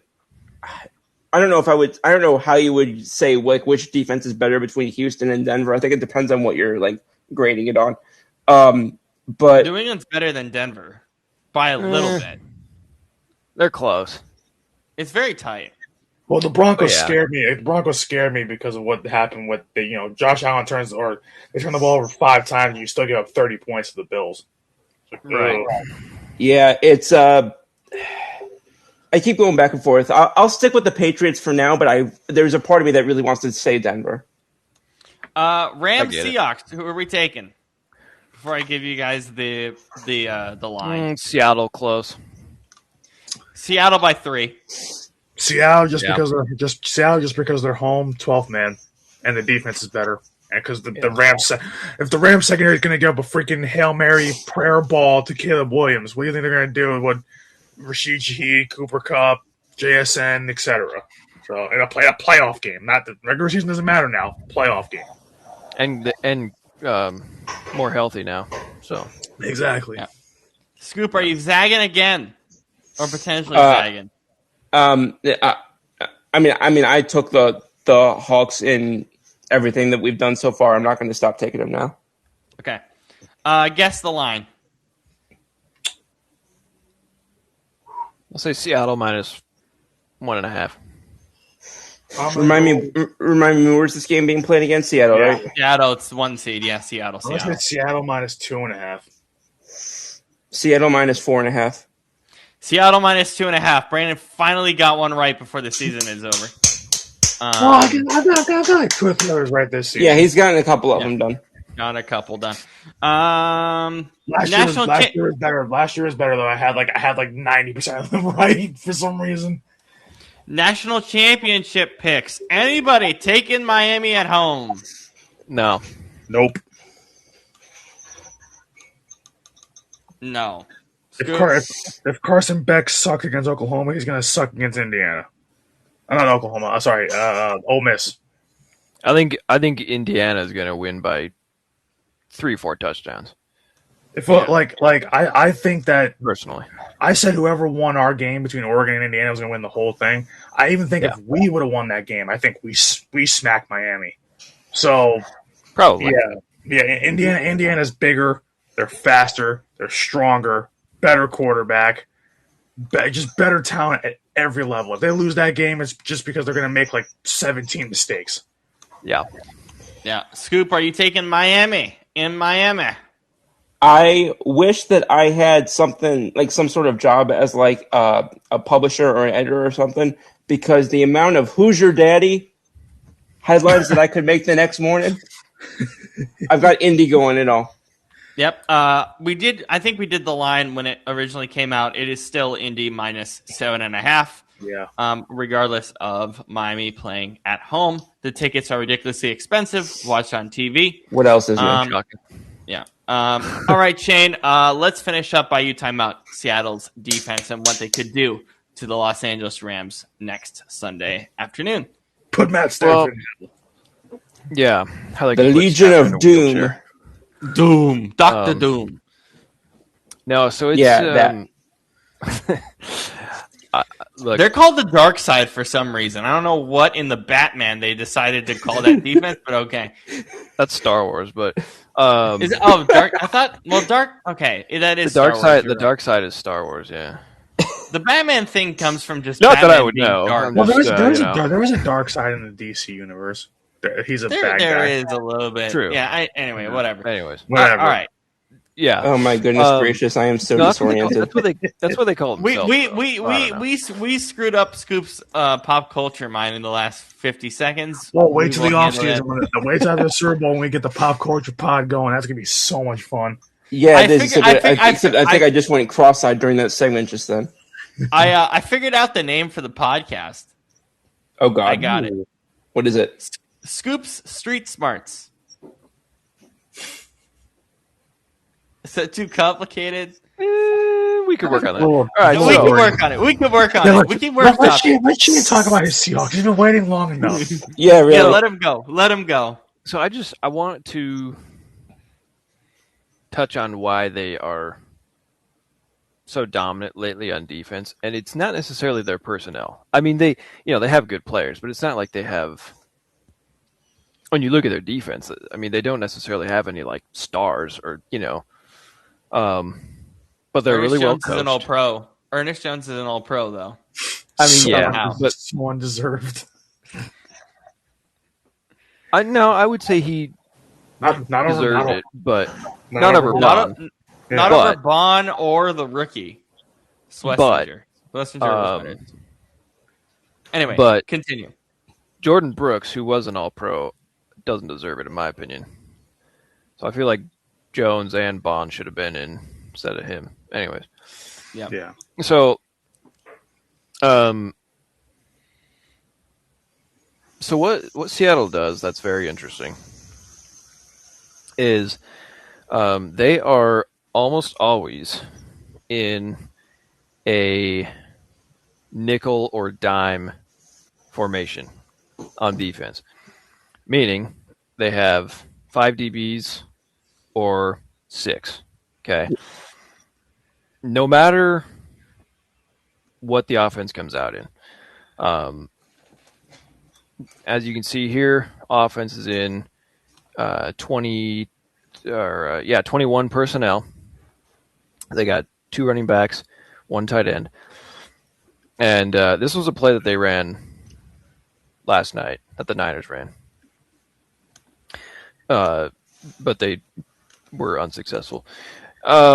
So basically, when most of the time when teams come out in 21, the defense will respond by either being in, a true 4-3 or 3-4. But that they don't do that here. So why this is significant? Because you have one less big body that you can put in the box. But they have this Excuse me. secret weapon named Nick Emanwari, the rookie. And he's technically a safety, but they play him more like a nickel. So Yeah, I think he did both in college. Yeah, he did. But I mean, the dude's like 6'3", 225. Yeah, I know. He's got incredible strength. I wanted him in Philly. So he how Mike McDonald in Baltimore used Kyle Hamilton as like a Swiss Army knife. Yes. And then we thought coming over to Seattle, they were like, oh, that's what he's going to do with Devin Witherspoon. It's Emanwari, In any case, so this was a designed like a halfback draw. It was it was basically meant to be an inside zone. So the linemen all backed up as if they were pass blocking. Okay. And so the DBs all started backpedaling slightly. But then the left guard comes running out to block the Will linebacker, Drake Thomas. The second he goes forward, it was before McCaffrey even got the ball. Both safeties were gunning to the line of scrimmage because they knew in pass blocking, nobody of the five goes forward like that. So that's one thing. They're very smart. They are great at recognizing the play before it even happens. Okay, so you get Juszczyk back here at the F. He comes out he's going to go and block, or he's going to try to at least. McCaffrey is going to come out this side, take the ball, and he's supposed to go through, looks like the A or B gap on the right side. However, the three linemen over here, they completely overwhelm the right side of the line, so there's nowhere for him to go. So, right here, he bounces back and cuts through the A gap, but then he doesn't get very far because there's... Hold on, getting my blue marker out. There's Ernest Jones. Bang. Julian Love. Bang. Witherspoon. Breaks free of his blocker. Bang. Swarming him. They're all just crashing in on him at that point. Yeah. Because they did not take the bait of, they look like, oh, they're dropping back to pass. Nope. They see the left guard move, and they come down. Is it like a very small movement by the left guard? Like, how small is it before they realize and come down? Oh, I mean, it was like, he took probably 2 steps. And then because they, like I said, these guys were both coming down before Purdy even put the ball out to hand it to McCaffrey. They knew, right? And so, but this is the thing that I think is so brilliant about this is because Seattle is always in nickel or dime, they are inviting teams to run on them. Because, especially between the tackles, which McCaffrey is one of the best between the tackle running backs in the league. Because they're like, oh, well, they're a nickel, they've got a light box. What are they going to do, right? Yeah, well, there you go. But then, so teams, I read some stat that's like, I think they have the third most run percentage against them or something like I don't know how you phrase it exactly, but of any team in the league. And essentially, it all starts with the front four because what they will do a lot, they don't do a lot of, we talked about the Rams, how they like to switch, right? Where the tackle or the nose will, they'll switch gaps and rush that way. Seattle doesn't do that much. What they do is they load one side of the line to force them into one-on-one matchups. So that way, a guy like an Eamon Wari can come down to put pressure on the quarterback, or a Drake Thomas can do it, whoever, right? And another thing that they do a lot is they'll have two outside linebackers on the line, at the edges, but then they'll rush one of them and the other one will drop back in coverage. So then it creates an offensive line mismatch. So it's just interesting because it's what makes Seattle so tough defensively.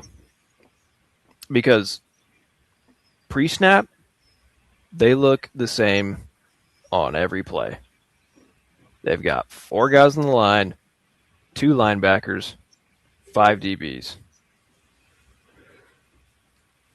But it's all post-snap when things happen. So, I mean, it's like... As a quarterback, it's just tough to decipher in that case. You just don't know. yeah. And especially when... You're basically disguising everything, more or less. Yeah. You're disguising your pressures, your coverages. And successfully disguising it, because sometimes you get guys that can just read right through a defense's bullcrap. Yeah. And so credit to Kyle Shanahan by trying to, send guys back in like a pass block, because, thinking, okay, well, if they're going to trick me, I'm going to try to trick them. But, when you have your left guard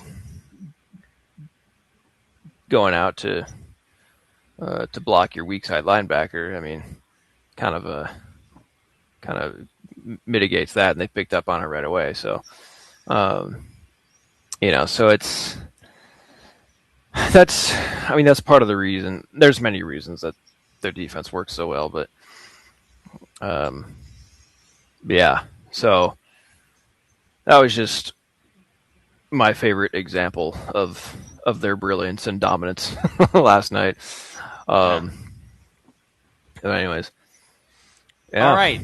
Well, Scoop, let's finish up with your movie $1 Million Arm. Give us again kind of the reason why you picked it and your just overall thoughts on the film. Yeah. Can you guys hear me? Yeah, you're good. Yeah. Okay. Sorry, trying to multitask. So the movie that I chose was $1 Million Arm, and I first went to see that movie about I think it was 11, 12 years ago when it came out. Yeah. I love movies like this where obviously, as a big sports guy, obviously there's plenty of that. But it's based on a true story first and foremost. There were 2 pitchers, Danish Patel and Rinku Singh, who were discovered by a sports agent by the name of J.B. Bernstein. There was a competition after which, in the context of the movie, the agent's clients have all recently tried out they've retired or they've left things like that. Because he wasn't able to take this star client for the NFL, who's went by the name Popo. And basically what happened was the agent himself was facing a lot of, uncertainty and crossroads and whatnot. And basically the proposal was for an Indian contest to find 2 pitchers to be flown to the United States and coached to become prospects in Major League Baseball who had been previously playing cricket. And basically there's a appearance from the character, the pitching coach by the name of Tom House. I think he's actually worked with quarterbacks as well, but I could be wrong. Um, but he is basically trying to warn JB that, oh no, this is not going to work. These sports are two completely different. But JB basically talks him into it.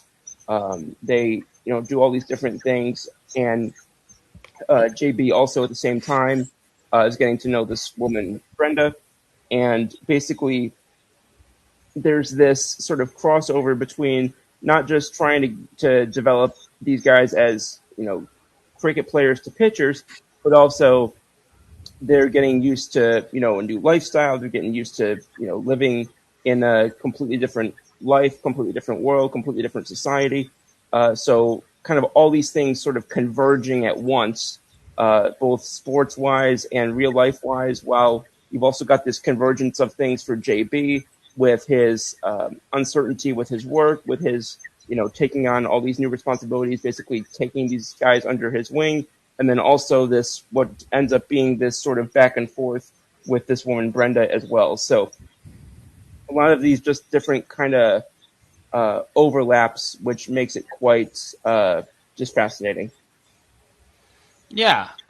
Shane, what were your overall thoughts on the film and the story as a whole? Yeah.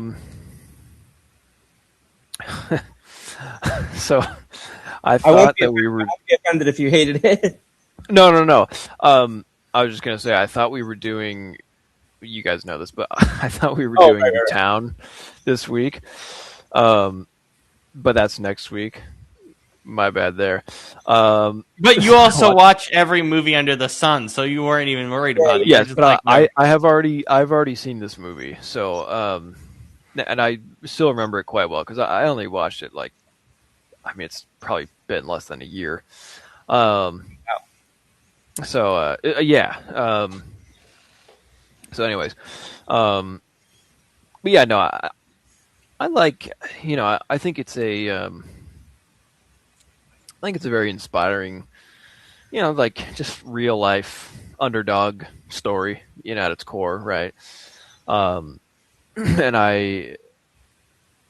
it's very much a kind of a feel good arc, and a story that I really had no idea about before watching it. Yeah. And I think this is, as for John Hamm, I think this is one of his more underrated performances. Just because he's always kind of like a, how do I put this nicely? He's always kind of just like a pompous douchebag, Still is in this movie. Yeah, but he's much more likable and just kind of charismatic. That's the Disney effect. Right? Yeah. I really enjoyed the kind of the fish out of water, elements to it. Just like the cultural contrast between India and America, and and I really like the supporting cast too. That there's some good kind of levity and humor with them and whatever else. I think the only the downsides for me is it is pretty predictable and just kind of basic. I get the story. Yeah. And it's I feel like emotionally it falls a little flat where it could have really succeeded. And I think it does drag a little bit, but but at the end of the day, I mean, for what it is, it's just it's a good underdog story that doesn't. It's not trying to swing for the fences by any means, but it's just it's good as it is. So I'd probably give it like a B. That's good. Scoop, what rating are you going to give it? 10 being the best, 1 being the worst. Yeah. No, this movie gets a pretty solid 8 for me. My favorite, or I don't know if it's my favorite, but one of my favorite parts of the movie is basically when JB is talking to Brenda about, the whole situation with the guys, and basically she kind of, I wouldn't say she digs at him, but she kind of, checks him and basically says, "Look, I understand you have an investment here, but these are also kids. Like, they're people." And, yeah. And I think that also was, because again, I'm not super familiar with John Hamm as an actor. Like, I know I've seen him in other things, but like I don't know like if he's got a reputation for certain things as like this type of character or this type of portrayal or whatever. I wouldn't know that. Watch Mad Men. Mad Men. True. Okay, because I haven't seen him in enough things to kind of pick up on that, if that makes sense. Yeah. Like I couldn't tell you what type of characters he usually plays the way I could like a Joe Pesci, for example. But he's usually like the alpha guy who's like kind of morally gray. Yeah, pretty much. Yeah. Okay. Yeah, which is Mad Men. Okay. So, Yeah, I mean it's Mad Men, Baby Driver. Yeah. The Town, which we'll watch next. Yeah. Top Gun. That's Yeah. funny. Okay. Top Gun. He's very much like that. Yeah. Okay. Yeah. I've seen Top Gun and Maverick. Yeah. The Report. Bad Times at El Royale. Anyways. Yeah. Like after you said Top Gun, I completely went into a foreign language there. But yeah. No. I would definitely say. I would definitely say this movie's about an 8 out of 10 for me. Again, like I said before, it was kind of interesting because when we were talking about what movie I would pick for this week, I had like 3 or 4 names that were going through my head, and I was trying to pick something that, because a lot of my favorite movies are sports movies, but I also was trying to pick something that wasn't so sports centric at the same time, like that had that had a story and a plot or whatever you want to say that somebody who has no interest or no background in sports could just as much appreciate. Yeah. So which is our goal for sports movies during this period, and I think, and that's why when I saw the plot of it, I was like, yeah, you should pick it because it just fits all those different kind of pieces. And I think that's one of the things about this movie that I really like is that I could recommend this to somebody who I know doesn't know what a balk is, and they would still like absolutely have a chance at really being able to like this movie. I'm still so confused, but I know why the rule exists, but it's just like when it happens, just like what the hell just happened? It's just it's the easiest way to explain it because we're football people too. It's like a false start. Yeah, it's just a false start. Yeah. Also, real quick, and this is relevant. I'm not going on a complete tangent here. I forget. Did any of y'all follow WWE? Slightly. Okay. Yeah. Well, I asked because one of these guys, Rinku, he became a WWE wrestler after. He did. He did. Yeah. Yeah. Holy crap! Actually, for about 4 or 5 years too. Not like just like a 1 year thing. Like 4 or 5 years he actually wrestled in WWE. He competed under a couple different names, Rinku and Veer. Yep. Holy smokes! So really quick, Scoop, before I go on to Brandon, did these guys like? I know one of them like coached baseball, but these guys, did any of these guys play any discernible time in the majors? No. Majors, no. But so Dinesh played in the Gulf Coast League for the Pirates for 2 years as a pitcher, and then Rinku, I think one of them made it like to the second level of A ball, like upper A ball, whatever it was. That was Rinku. I mean, they both kind of made it to very similar areas. Rinku made it a little bit further because he played not only in the Gulf Coast League, but he played also in the Dominican Summer League. And then he played for 4 different independent teams as well. Played in one in Australia, played in one in the Atlantic League, which is an independent league here.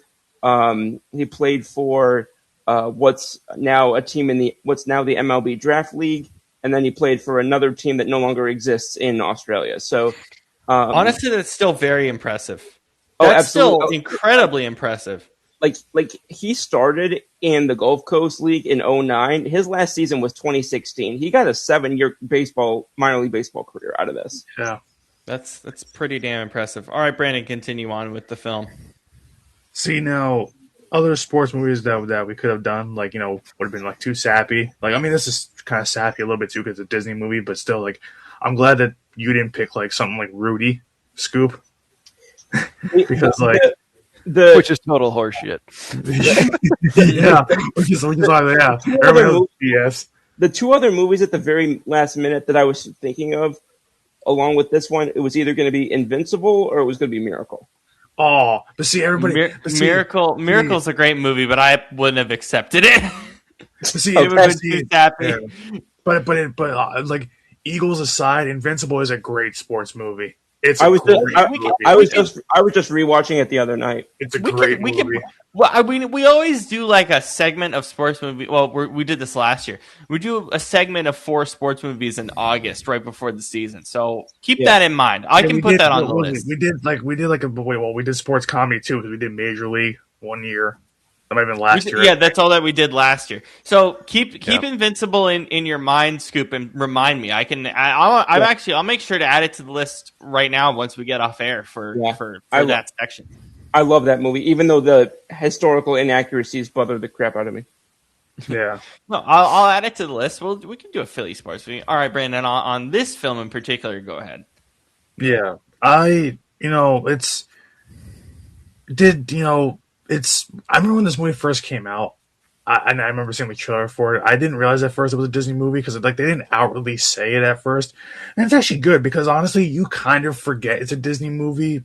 Like, the only problem is it does its best to remind you it's a Disney movie, like at multiple points through it, like kind of how one-dimensional the characters kind of are, like how there's no like. There's just no, like, they all are just really, like, at the end of the day, they're all really good people in some way, shape, or form, pretty much. Like, So it just has that Disney kind of feel to it where it's like, okay, everything ends all happy, all the time. There's no problems whatsoever. And of course, some drama. Yeah. I know Disney wants to be that, family-friendly kind of company. That's what they build their reputation on. Hold on. This is what pisses me off about Disney. I'm sorry to interrupt. You claim you're all family-friendly, yet Disney Plus has so much R-rated crap. Oh, yeah. That you can't really say that anymore. Not Disney Plus, but the Disney brand outside of Disney Plus has always been like, that's what they are. Well, and the thing is, this movie came at a time where before that existed. Right. So that's what I'm trying to get at is like, going back to that time, it's like you look at Disney as a whole, like their movies and whatnot. And they've had good live action movies, but it's like when I hear like that Disney is doing the movie, I'm like, ew. Because I just know that it's not going to dig deep at any level. Like, I'm not saying that you can't get away with one-dimensional characters, but I at least want them to dig a little deeper than what they do.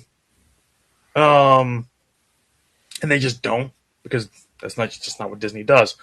But the thing is, this movie does a good job at like interjecting humor in the right spots. It does a good job at interjecting some drama in the right spots, interjecting some action in the right spots. So, action in terms of the baseball sequences, but or it's got some sweet spots, it's got some rough spots. So it has a little bit of everything in terms of emotions, which is good, which is something that Disney movies kind of shy away from. But I think that as a sports movie, at least it tells you the story pretty straightforward and doesn't kind of, give you too much inaccuracy like other sports movies tend to do and take a lot of liberties on things. Um, and I actually, before I watched this movie, I was like, you know what? I was like, I want to see like an interview with these guys, like an actual real life interview, and see like if if there is anything like that. 'Cause it's weird how I know a lot about like sports success stories, but I never heard about this one before. Um, and and I was like, okay, I was like, let me hear this one. So at the premiere, they were both talking, and of course, they're coming from a different country. English is not their first language, but they're speaking, and they were saying how they were really proud of this movie. Like they didn't have any kind of quarrels about it. Like they really thought that it was well done and represented them accurately, which I thought was really good that Disney did that, because Disney has a liberty, and so do a lot of movies, of just taking a lot of liberty on things. But the thing with this is that it's pretty authentic. I mean, it's going to take its liberties where it can, but it's pretty authentic. I think that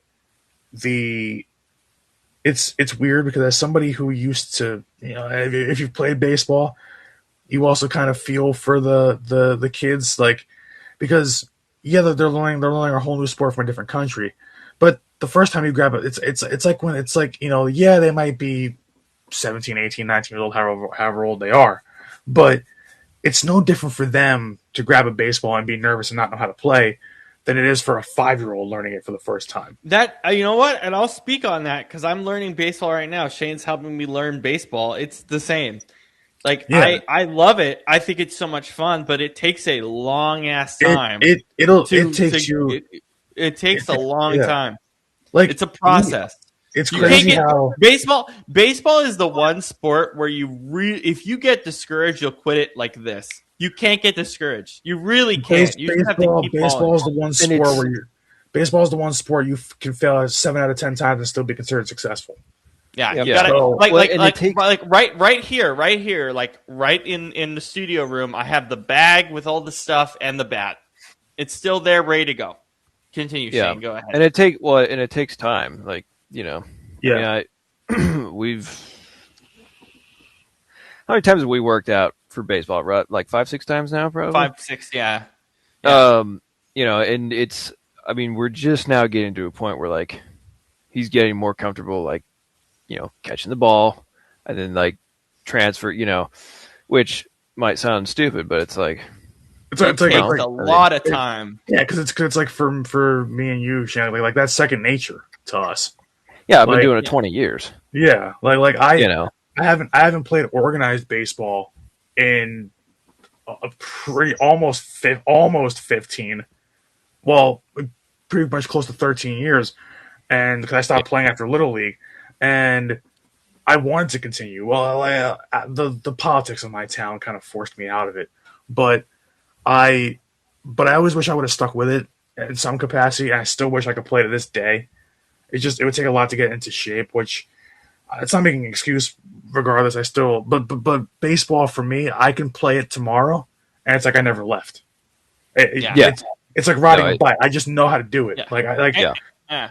And for me, I think it's more fun, especially with baseball, because I see in Shane's high school, like a guy with one arm just freaking balling out there, and like me with CP, like the glove is on my weak hand, and I'm learning how to catch with the weak hand for like the first time. I mean, it's amazing. If you ever want a success story in baseball besides these two kids, watch real life Jim Abbott. Jim Abbott, is probably these kids are a pretty good success story, but in terms of a guy, one arm making it to the major leagues and being a damn good pitcher at that for his time, that's actually probably the biggest success story, and one of the biggest success stories in sports, but definitely probably the biggest in baseball history.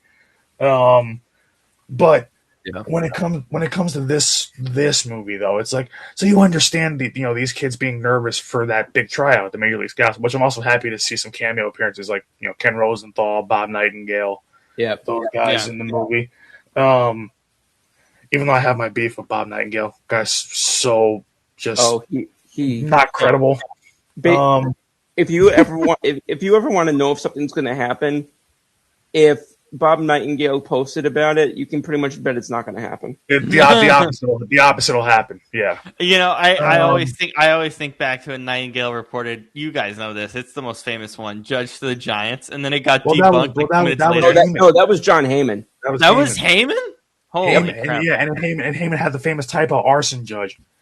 Arson judge. Yeah, which John Boy made a T-shirt of it, by the way, and I want to get it because it's actually arson judge as a character looks awesome. He did. Oh, I gotta get that. Oh my god. But you can Is it? find Was it like? Is he like on fire or he's something? on fire. Yeah, it's Aaron Judge on fire. It's like a caricature of Aaron Judge on fire. The Yeah. single worst tweet in modern history. But so but I'm glad to see that they actually use real life baseball people in this movie too, because they could just pull a bunch of extras and have them be like quote unquote scouts and whatever. Like, but I'm glad they actually put some real people into this, which is nice. Also, not for nothing, even though he's a smaller role, Bill Paxton kills it as Tom House. Bill Paxton's awesome. Because honestly, everything Bill Paxton does, I'll watch, and it's a shame he's not here anymore. But I really think that just at every level, the actors in this movie, the famous ones, and even the ones who aren't famous, do a really good job of just nobody seems like they're playing a more important role than the other. And that's kind of what I like about this. Like, you don't look at one character and like, oh yeah, that's the main character. Like, that's the one driving this story. Like, it's nice to see kind of you get a little bit of each person's perspective throughout the movie too. You gain a little bit more insight to some of the characters, which they're one dimensional a little bit, like what I was saying earlier in terms of just kind of their arc and whatnot, and like the stereotypical, way that characters are portrayed. But there's enough there that I'm like, okay, it transcends being a little bit more than a Disney movie. So I think for that, and just for the fact that the baseball sequences are pretty cool in this, even though there's not many, but so that's what I like too. Is like we were saying, that you don't have to be a baseball fan to watch this. I mean, should you be? Yeah, because everybody for some reason just dismisses baseball. Even now, with all the good rule changes that they make, they still dismiss it. But once I started watching playoff baseball with you guys, I was like, I get it and I love it. I told you. You got to give it a chance, because if you're not willing to give baseball, that's like anything in life. If you're not sure about it, at least give it one chance. Well, outside of some illegal activities, but yeah. But when it comes, but the thing is, like, after watching like a lot of postseason baseball with you guys, I'm like, I went to like 2 Mariners games this year, and I was freaking mesmerized. I was like, holy shit. The one thing I will tell you is, when you guys come out here, you have to go to Yankee Stadium. You have already to. been there, done that. Happily go again. It's just, I've been in other ballparks before. I've been down in Tropicana. I've been to even minor league games. I've been to that. The electricity is different in the Bronx. It's different. It's like game one of the season. Game 1 of the season feels like Game 7 of the World Series. They never should have torn down the old one, though. There was no reason to. None. But I've been to. I mean, as you guys know, I've been to 15 major league stadiums around the country, and there's nothing like Yankee Stadium. But there's nothing like the old one. I went to the old one in its final season. I was 8 years old, and the feeling being in that state, like, even with the new one, it's a little bit of the same feeling. But in that old one, like I was telling you guys before, you feel the ghosts of Yankees past in the Bronx, and it's like it's weird. It's weird. It's the only stadium I walk to, and there's literally a shiver that goes up and down your spine, because you just you know who's stepped on that field before. You know the pride and pageantry of the Yankees. Like, that's just what it is. But for this, like, what stinks is understanding that these kids and their story. It stinks that the one team willing to give them a contract was the Pittsburgh Pirates, like the worst organization in baseball, pretty much. Like Even at that time, they were not very good. yeah, they just haven't been a good organization since what Roberto Clemente was alive. Jesus. So Even like, then, they were nothing special. and even then it was pretty much just him. But they had a couple of guys, but obviously no one as big as him.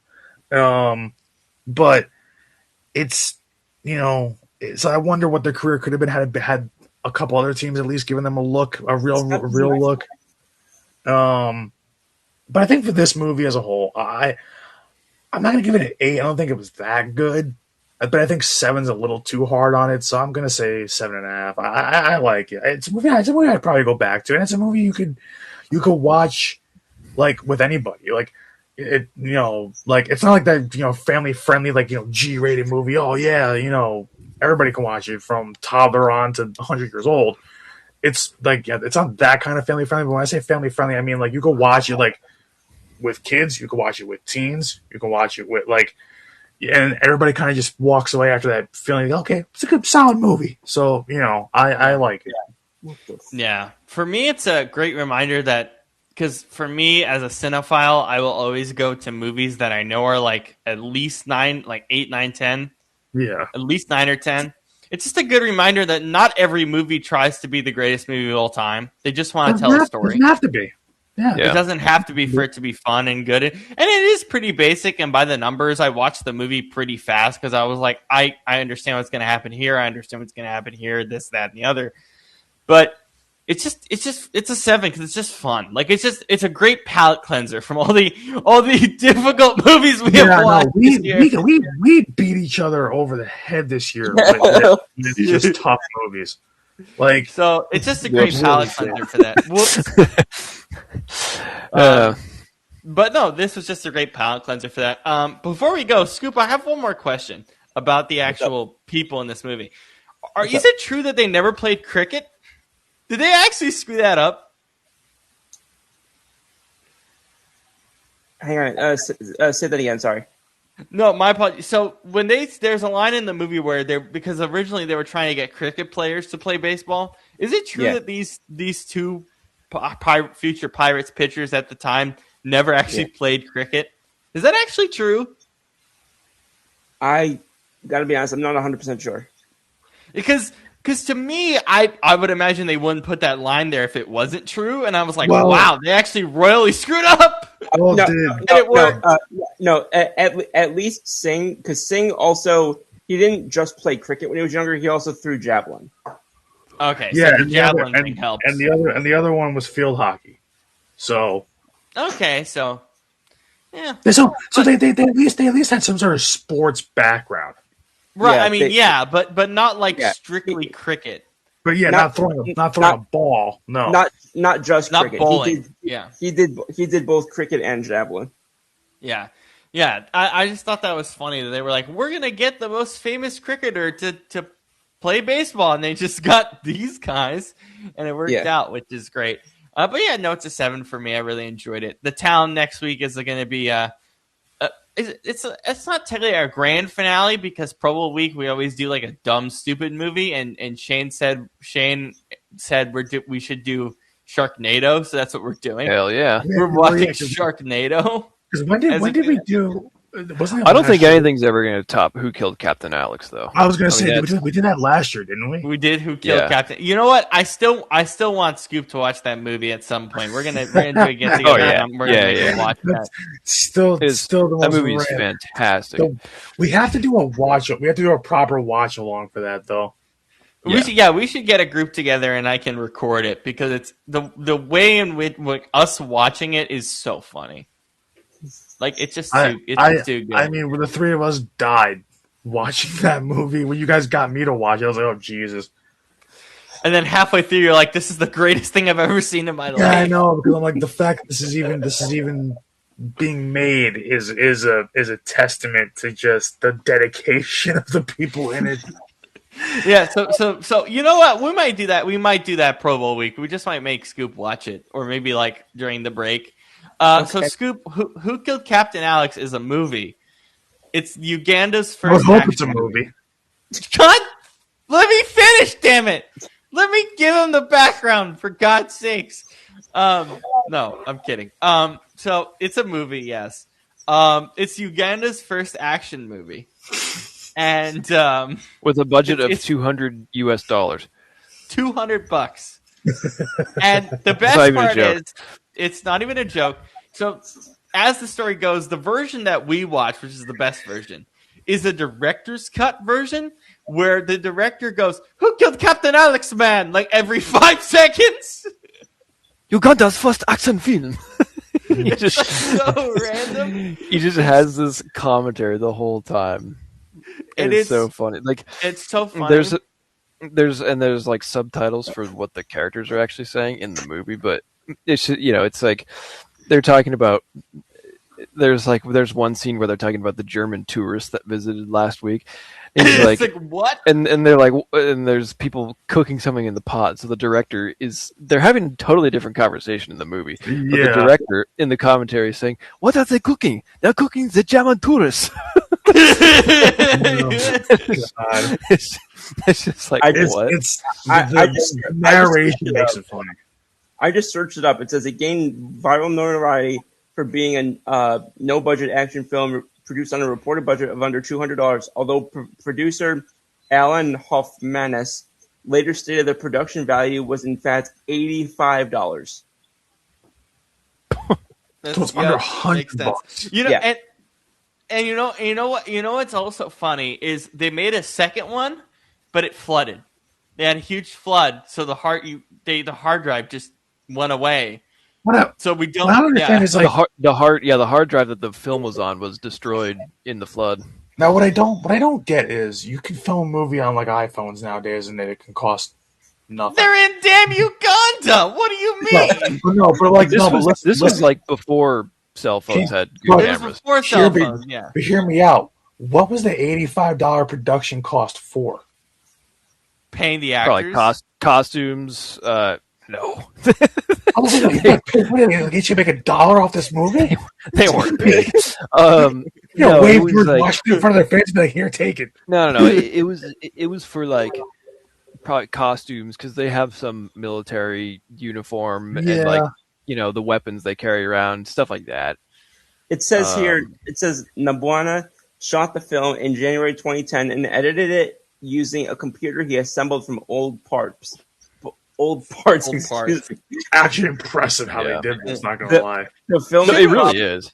Should The we film's just? props were all made in-house, and camera equipment were fabricated from scrap metal at a machine shop next to Nabwana's house. Wow. Should we? The, Should we just? the actors supplied their own costumes. One was given a mask so he could play 2 different roles at the same scene. Should we just skip Sharknado and do a live reaction and see what Scoop's reaction is to the movie Oh, instead? but why would we do Sharknado? Let's just do though? both. Let's just do both. Yeah, Let's wait, do double both. feature? Let's Yeah, it's a double feature. man. or we can do Who Killed Captain Alex in the off season. Let's do it in the offseason. Let's do it as like one of our first movies in the Oh, offseason. damn it. You know how funny it would be if we did it back to back? Our sides would hurt from laughing so much. Yeah, we'll do it like the first weekend. We'll do it when we get together for the combine. We'll do it live. We'll do it live, baby. Oh, But yeah, so the town, courtesy of Brandon, and then Sharknado won for some reason. Which, Oh yeah. wow. What a roller Oh coaster. yeah. $1 million arm Disney. The town, gritty bank robbery. Then you get to Sharknado, probably arguably the greatest modern comedy film, probably in the last 15 years. the only thing I know about is what Shane told me, which is it's basically a movie about a shark tornado, and I was like, I want to see that. Yeah. I first learned about it through Adam, and I'm not disappointed. I've only seen bits and pieces of it, but I'm so not disappointed because he used to talk about it all the time. I wish he was here. He could have spoke to that. Yeah, what happened? I thought it was weird night. Unfortunately, he couldn't make it, but he'll make it another night. He'll definitely Yeah, I make don't it for the combine show and stuff. Okay. He wants to talk. He wants to talk Steelers. So maybe once the Steelers hire a coach, hopefully not Brian Flores, he can freak out about that. But for Brandon, for Scoop, for Shane, for myself, thank you for joining us on this Sunday night. We finished early. It should have been earlier, but the damn game went into overtime. Not for nothing. We kept this under 2 hours. Which makes sense because there's less teams and less things to talk about. But And yeah, we still managed to almost go 2 hours, which is crazy. we'll see you next Sunday night after Rams Seahawks NFC title game. We'll see you then. Peace out, See you later, everybody. See.